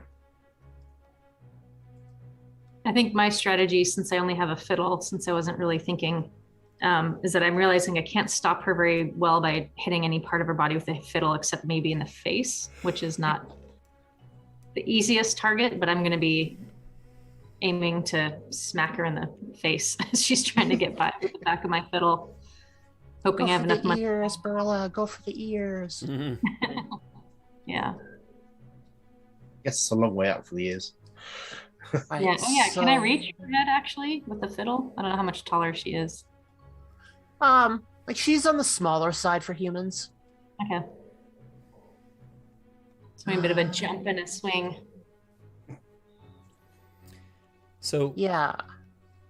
is this one of the things where you talk about the sequence again, where there's like an opening volley when there's separated by distance, if that's possible, using ranged weapons? I imagine I probably wouldn't have my bow strung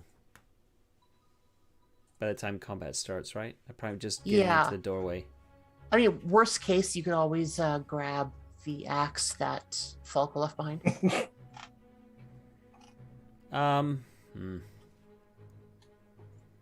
No, I think I'm sticking with my bow. Cool. Yeah. I don't remember. Okay, that's how we do it. And they don't have that. So yeah. So you three got to figure out what stances you're going to take. And then you'll resolve your actions and then she'll resolve hers. I think my first move is probably to see. I'm not going to just start swinging right away. I'm going to see if Falco has any luck restraining her first, because I'm kind of coming behind. And if he's not, I'm going to try to come up and bop her on the head with a fiddle. In my great military tactics that I've learned as a hobbit over the years. I guess I'm going to be aggressive in my stance because I just want to try and grab her and stop her from going anywhere. I'm not really going to protect myself from anything. But I can't find the rules, so I can't. Yeah, tell so you. It's Yells from page forward. 95. I don't have anything. I don't have right, any right. access to it, so I Yeah, fine. So it's called the forward stance. What you're doing. That's it. Your attack gains 1 dice. Mhm. But all close combat attacks aimed at you also gain 1 dice. And you have the combat task of intimidating your foe if you want to intimidate them, which might come into play here. Yeah. I'll look that up very quickly. Well, I've got a bonus to my intimidate with my lovely. Yeah. So basically, with to intimidate, you make an awe roll as the main action for the round. And if you succeed, then their morale has been shaken, and basically, I'll do that. Lose their morale, kind of. Yeah, that's what that's what I'm going to be doing for this round. Then Intimidating, trying to be in the way. Don't you know who I am? I'm a warden. Yeah. You're still under arrest. Okay. So you do make as best to point that I can. So we have to each declare our stances. I'm taking the rearward stance, which is the. Is there? Yeah. There's another one, isn't there? You've got forward, open, and defensive. Open is basically you're not being ultra defensive, which gives you a penalty to attack, but gives you a bonus to you being attacked. Forward is you get a bonus to your attack, but they get a bonus to attacking you. So you're kind of like, going a bit reckless. And open is just pretty standard. You have the combat task of rallying your comrades, which means you can roll an in-hearten roll. And that gives extra dice to people who are in a forward stance on their attack rolls if they're going to attack. And you can do that in an open stance? You can do that. That's the open stance task, as it called. That's I think that's what I was thinking of doing. I'm not approaching or engaging, but I'm not fully in defense, maybe like you would be back by the door. I'm ready in case she slips by, but I'm not going after her. So I would do the open stance and giving can I try the in-hearten, or does that automatically... No, you have to roll that. You have to roll that on your turn. So it's one of the skills. That's what I would do. It's the first one under heart, which unfortunately you don't have any points in, but. Yeah, but that's okay. You can spend a point of hope to get an extra dice for it, if you think it's worth doing. And in fact, you could even look at your distinctive features to give you a bit of a boost as well. Faithful, maybe? I don't know. Yeah, if you can make an argument for it, then maybe. Anyway, I am going to ask how long it's going to take me to get my bow strung.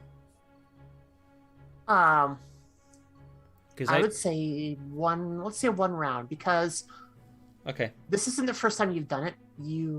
I'm assuming that you would have practiced doing this. Yeah, but I'm doing it in a rush while I'm moving to block the door, kind of, I guess. Fair. Yeah. So I guess when I get to the door, then I'm I've got everything ready, but I need to actually stop and put the bow on the ground and to do it properly. So, okay, that works. So I'll spend my entire round. I'm gonna be in the rearward stance anyway, but this first round we'll just say I'm occupied with that. Sure. All right. So then Falco would go first. Should I roll my in-hearten roll to try to give him extra dice, or no? You won't be able to. He's not attacking. He's intimidating. So okay. Yeah, you're kind of doing what I'm doing, which is just waiting to see what happens. I guess. Yeah. So you basically role play it if you want.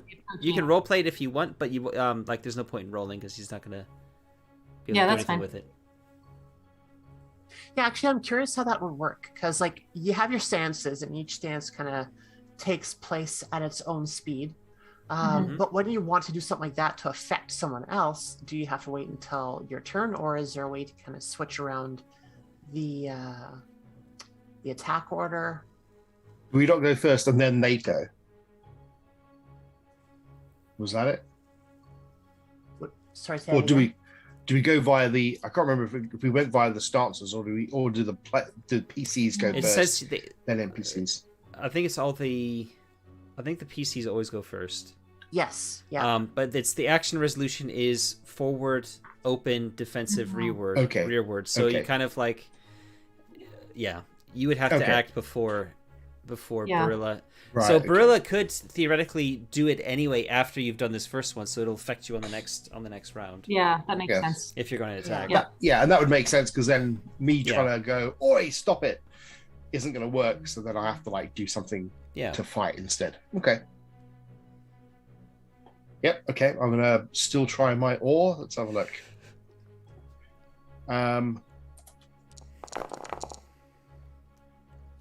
No.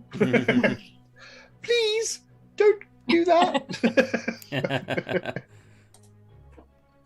Grabbing her leg, hanging on. Yeah, pretty much. What are you doing? Don't go.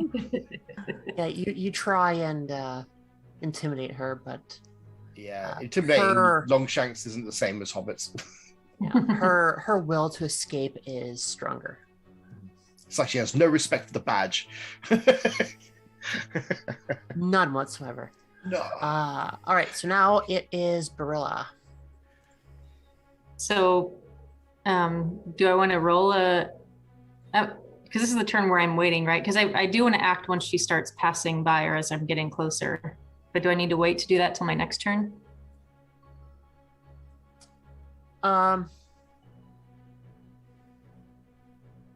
No, I was I guess. basically waiting to see what happened with Falco, and if he's not successful, I'm assuming she's coming my direction, and then I would take my shot. Yeah, so right now you would have seen Falco try and intimidate her in whichever way he felt, and then you've now witnessed that failing, and she's starting to eye the door, but she hasn't moved yet because it's not her turn. So you saw that Falco tried and failed, so now you're able to see what you can do. Okay, so then, I mean, I guess I go up and take a swing with the fiddle if I'm close enough. Sure.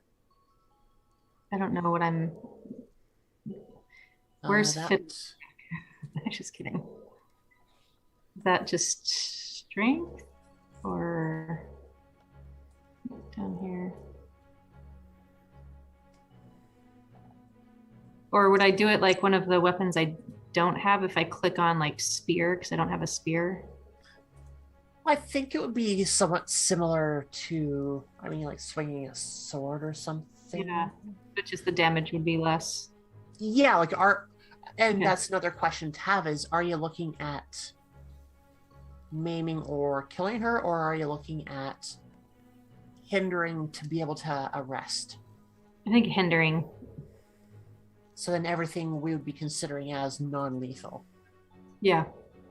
except for Matt with his bow. Right. Yeah, exactly. Yeah. Fine. So should I do a swords roll then?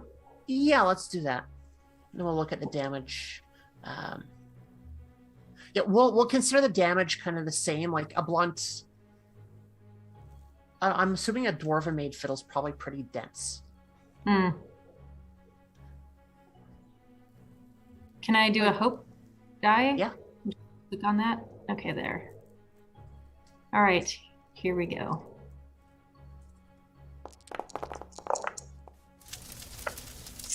Nice. Great success. Nice. Barilla at it again. Yep. Doesn't matter the weapon. As I swing my fiddle through the air, the strings, the wind passing through the strings, send out a dwarven attack battle song. Dee-dee-dee-dee-dee, and then it smacks her across the face. Yeah, now I gotta remember how defense works. Let's He has none. We can hope anyway. Yeah, hold on one moment. I'm imagining that you tugging on her, although unsuccessfully, to get her to stop, pull her down just enough to get her at the right height. Yeah. Bends down to deal with you right into my fiddle. Rack.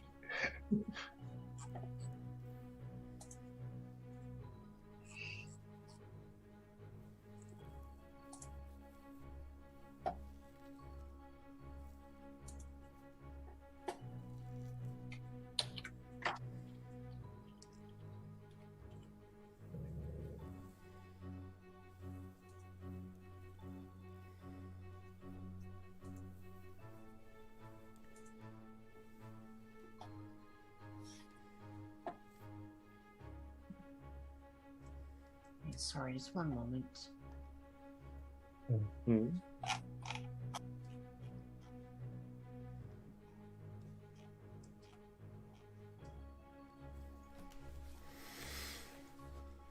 Yeah, so I guess also Barella is able to use the special damage. Special damage? Yeah, so like you can use it as heavy blow. You have hit your opponent with great force and precision. Spend one success icon to inflict to your adversary an additional loss of endurance equal to your strength rating. What's your strength rating? 6. Oh wow, yeah. Mhm. Ouch. Barilla's a big girl. Well, she has to be big to be able to hold the heftiness of the dwarven fiddle. I think it's made from ore of the mountain. It's actually not a wooden fiddle. It's a heavy stone one. Crack. Okay. Yeah, that sounds about right. It has a wood veneer, so people don't know it doubles as a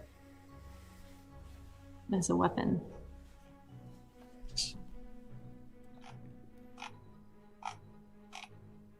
Okay, so yeah, let's just. Okay, Cudgel has 3 damage. Your short sword has 3 damage. It's just the injury is different.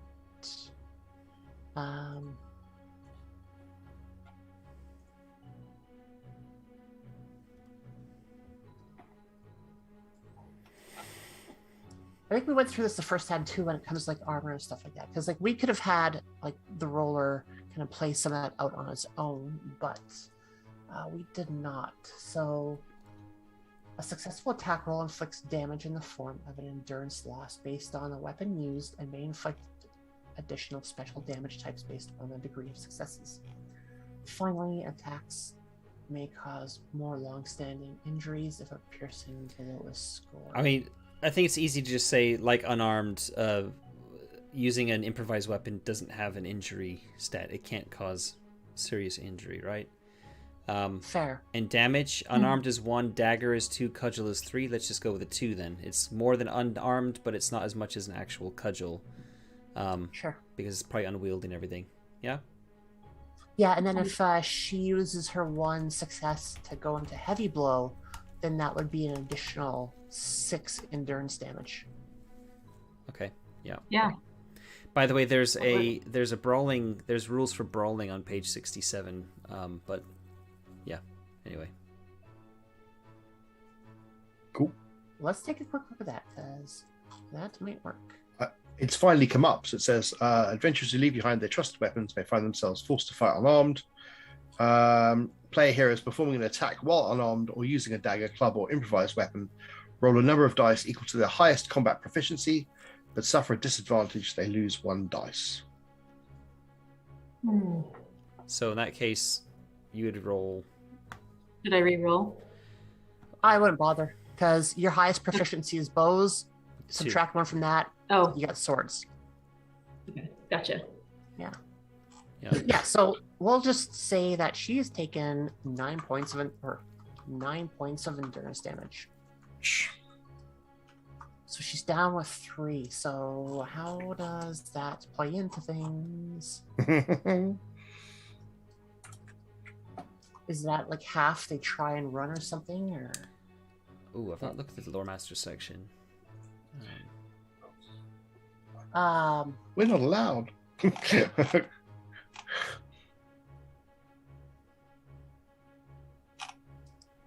Endurance loss levels, page 134. If the endurance loss is moderate, the lore master makes a favored feat die roll. If it's severe, they make a normal feat die roll. And if it's grievous, you make an ill-favored feat die roll. And it's 3 levels, determined by comparing a feat die roll to the endurance loss table below. Yeah, so you just roll a feat die, basically. Yeah? Yeah. I just don't know what it means by moderate, severe, grievous. Yeah, I guess that depends upon the source. Outside of combat, damage suffered is ranked in 3 levels. So outside of combat. So harm suffered by a player hero is generally translated as loss of endurance. Yeah, outside of combat. So we're in combat. Never mind. Okay, so we have endurance loss. Sorry, everyone. Just trying to figure this out. Rules. How tricky. Rules are the worst. Only we had someone from 3D, yeah. All Martin's fault. Yep. Watching Martin. Let's just go with, we've suffered endurance loss, so I'm going to roll a feat roll, and we're going to consult the table. But that doesn't... yeah. Is it like, what about... You wanted to ask, like, if she surrenders or not, right? Yeah. Because that endurance loss table is for, like, whether they're knocked out, bruised, or unscathed. Yeah. Which is kind of a different thing. And that's also only meant to be used for out of combat. So I think there's an intention that actually... Yeah, okay. She still has some fight left in her. So, like, you've dealt her a pretty serious blow, but she is still of a mind to get the heck out of there. Mm-hmm. So Okay. then does that work? Mm-hmm. Or So we're in the... Sorry, which round are we in now? We're still in the first one. Okay. So I'm still like, this is all happening fairly quickly. Barilla smashes her with her fiddle, quite squarely, and I'm just like desperately trying to get my, get the string on my bow. Yeah, that's what I still spend my time doing. Blocking the door. Okay, so she is going to try and get past Barilla. And grappling would be, well, yeah, I don't know. You could do it as like an opposed athletics roll, which is what it says for arm wrestling. So without it being like like a brawling attack, is she? If she's just trying to like shove her to one side, then I can see that being like an opposed action.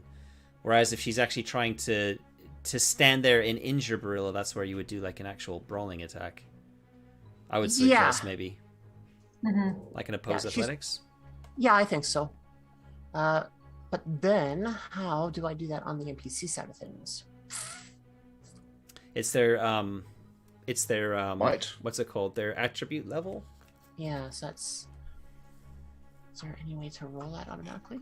Nope. Yeah, so their attribute level is 3. And then since we're going based upon the 18... What does that mean, the 3 on their attribute level? I don't know. I'm a bad that's their skill, like their attribute level for the target number. Mm-hmm. So you've got, with an attribute level 3, you're trying to roll over a 17. 15 plus. 17. Yeah. Well, we're going based upon the 18, aren't we? Oh, we are, yeah, 18. Sorry, Yeah. that's right. So Right, 15 or higher. It's our 1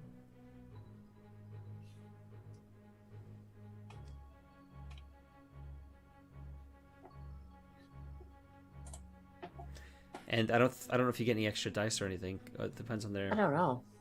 combat proficiency is what you're looking at. So it's combat proficiency with. Yeah, okay, this will work. Actually, it's not combat proficiency for a grapple. No. I think it's just a straight up attribute roll. What was the feat die on that?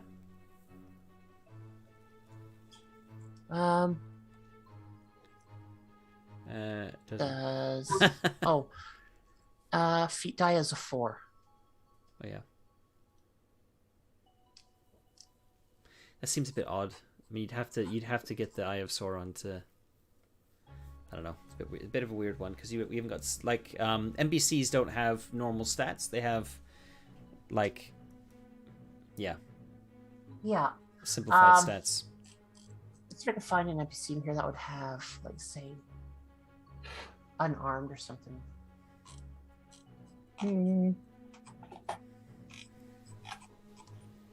I'll just say that she's trying to use her cudgel as best she can to get everyone out of the way so she can run. Yeah, that makes sense. Seems to make sense. Yep. It works. Yeah, she's able to use it to kind of push Barilla out of the way. She had a successful attack roll and would have dealt 3 damage if she was trying to damage. So I think that would have been enough to let her get past. Okay. So then that would come up to Matt's turn, who is trying to, or Tobol's turn, who's trying to string his bow. Mm-hmm. And then back up to Falco, who is now kind of wrestling with the table. Yeah. So anything that you want to try and do at this point, we'll say that you're hindered or whatever it is. Yep, that makes sense.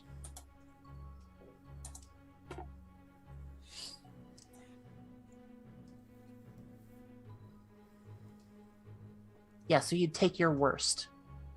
Okay.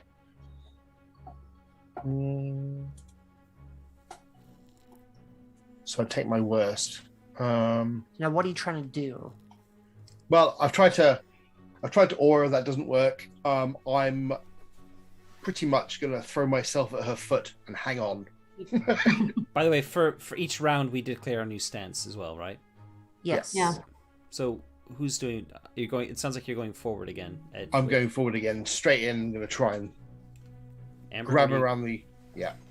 Exactly what I was saying. I'm forward and just aiming for anywhere on the back of her body, whether her back or sliding down low, just something trying to tackle her. So I'm probably backtracking from her now that I've got my bow strung, and the rules around being able to stay in rearward stance is that for each player hero in rearward, there must be 2 other adventurers fighting in close combat stances. So yeah, that's gonna work here. We are doing that. Yeah. Yeah. So yeah, I'll stay in rearward. Okay. I guess I will use. I guess axes is the worst of my 2 combat skills then. Yeah. And Technically bows -1, which is the same as axes, right? Just click that for sure. Yeah. Cool. And do I also get a penalty dice because of the table? No, I forgot that you tried to intimidate. The table's long past. You were Okay, able to kind cool. of recover yourself and. Let's see if I can. I'm going to spend a point of hope. Why not? Let's see if I can grab her around the ankles. You're not going anywhere. Woohoo! Hey. Have a bit of extra weight. How do you want to play that out? Yeah, I've ordered it. She's pushed past me. She's gone to Barillo. I'm going to just turn around. I'm just going to jump at her. And I can't grab her back. So I grab around her ankle and her knee and just grab onto whatever her clothing is and just try to drag her. So I'm not doing any damage. I'm just trying to dagger and stopping her from kind of moving. I guess like a kid would to an adult. So I'm trying to drag her leg. Right. I'm expecting to get beaten. I'm just hanging on. Yeah, so then I guess at this point I would have her roll her attribute level for athletics to try and stay upright. If she succeeds, which would be a 15 plus, she would stay standing. If she fails, then you would have her down, because taking anyone out of the knees would... Right? Does that sound fair? That seems like a plan to me. So we are going for... But then this is where I get caught up, because that's the attribute level to set the TN, but how does that work with like skills and whatnot? Well, there aren't any skills out there. just- It's just combat proficiency. Yeah. I don't know how the distinctive features come into play with them. Yeah, I mean, it's easy when we have a player character, because player character has the actual skills, right? Yeah. But hold on, I'm probably thinking about this too much. I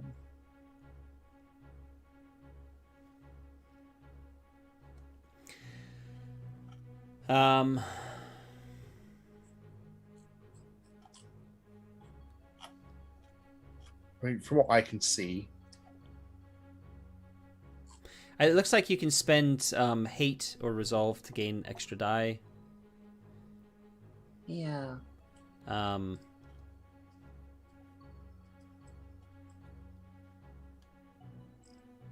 don't know. It looks pretty limited in terms of that. Distinctive features. But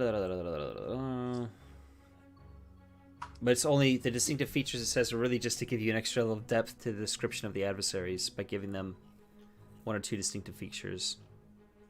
To be used following the rules for lore master characters as obstacles, page 135.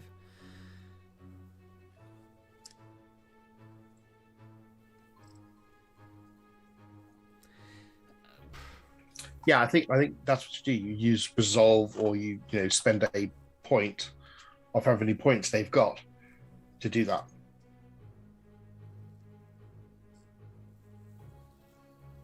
Kind of a bit like some of the other games where you don't have all the skills. You've just got like a set number of points they can use. I guess in theory, that as PCs you'd have the bonus over NPCs. So they'd only have so many different actions they could do. So if they had 5 points they could spend, which would give you 5 dice during the course of that interaction with them, I guess. Yeah. I'm not even sure that they... Is this a player-facing system? I don't even know if... Yeah, I don't know. Like, do they even roll?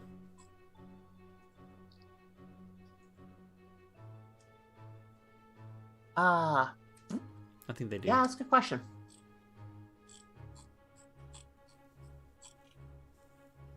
Yep. Anyway, let's just keep going. Yep. I'd say... What are you trying to do exactly? Stay standing from being taken out at the knees. I mean, he rolled a success. I would just let that stay. She collapses, or give if he's foregoing doing damage. Yeah, I guess that's fair. So more in line with your player facing. So I mean, he's taking an aggressive stance. He rolled the die, used a point of hope, and got a success. So it would feel a little bit weird to kind of cancel that out with a roll, I think. Yeah, just overthinking it.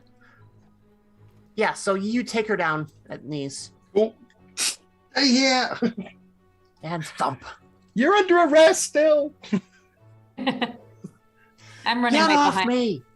trying to pounce on her back to try to pin the top of her down while he holds her legs down. Get her!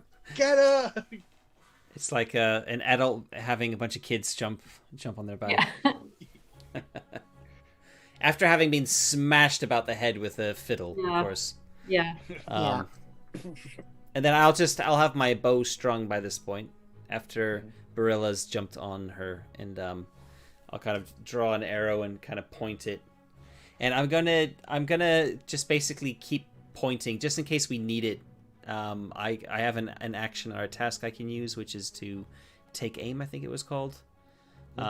Which allows me to basically, if I need to, I roll scan and prepare shot, it's called. I can roll scan, and if I'm successful, then I get a bonus plus, like a +1 die bonus, and each 6 that comes up, I get an additional +1. So if I need to shoot her as I'm preparing, like aiming at her, or preparing my shots, then I guess I can roll that first to see if I get any bonuses. Then you're going to make it count. Do I need to, though, I guess is the question? No. Okay. No. She's trying to fight off the other two that are now on her back, and she's struggling after being hit pretty decently before. And then when she looks up and sees you pointing the bow at her, all fight leaves her body. Okay. It's like, all right, I give up. I'll shout for Tilly to grab some rope. Not the spaghetti western sense. Yeah. String her up. And then I guess we'll try and tie her up and take her prisoner. Woohoo! Yeah, you get some rope. Everyone's kind of watching all this going on. The cook has come out of the kitchen to see what the ruckus was all about. And she brings you rope, and you are about your business. Cool. We'll just tie her up and hog tie her, and then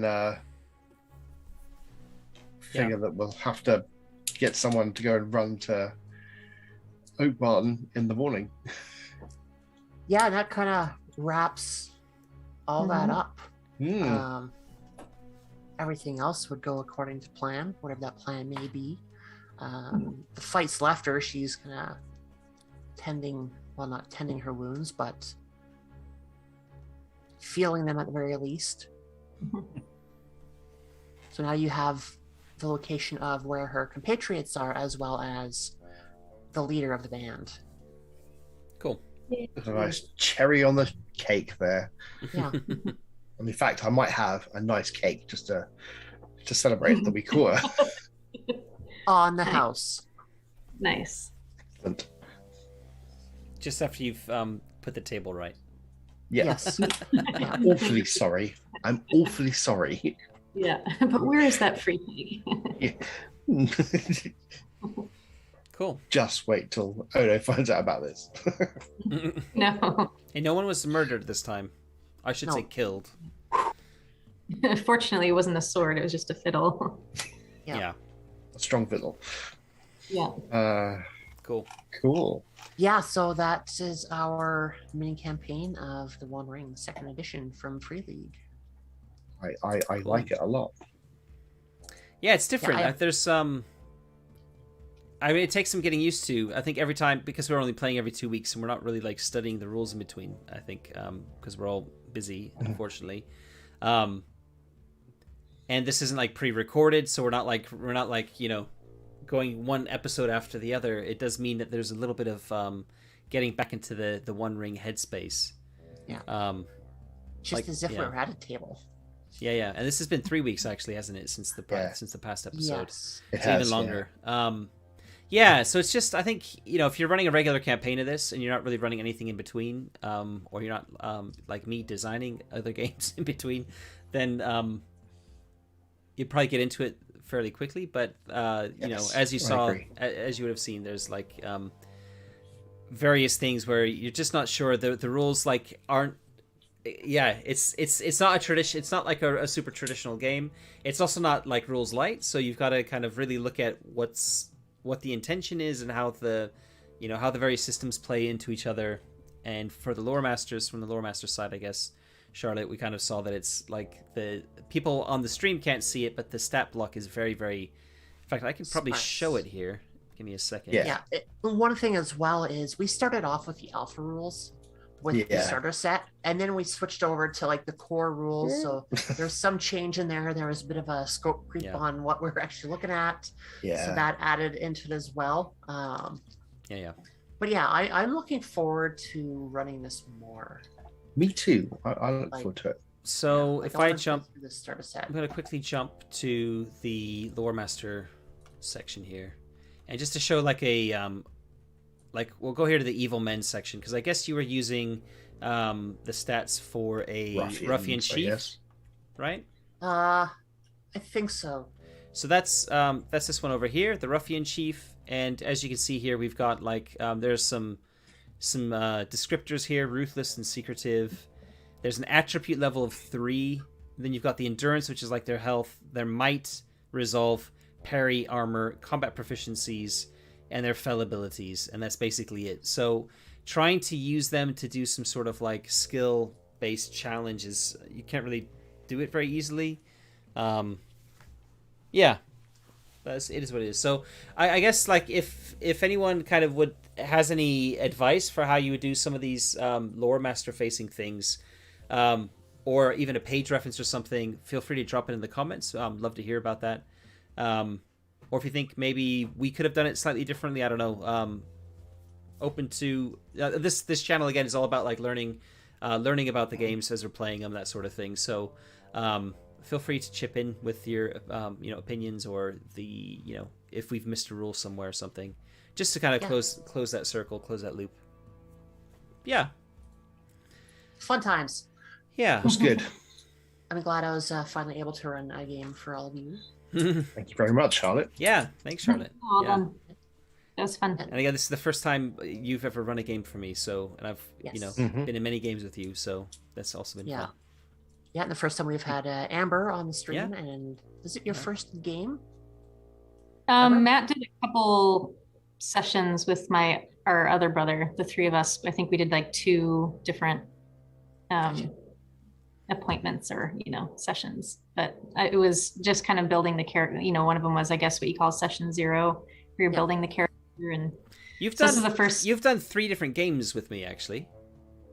We did the mouse. We've done Wolfrup. Right. We started the Enemy Within from Wolfrup, which was a like fantasy one. Do you remember? There was like a coach, and somebody looked like somebody else. Oh yeah. And we only did a few sessions in that one. That was also with our brother.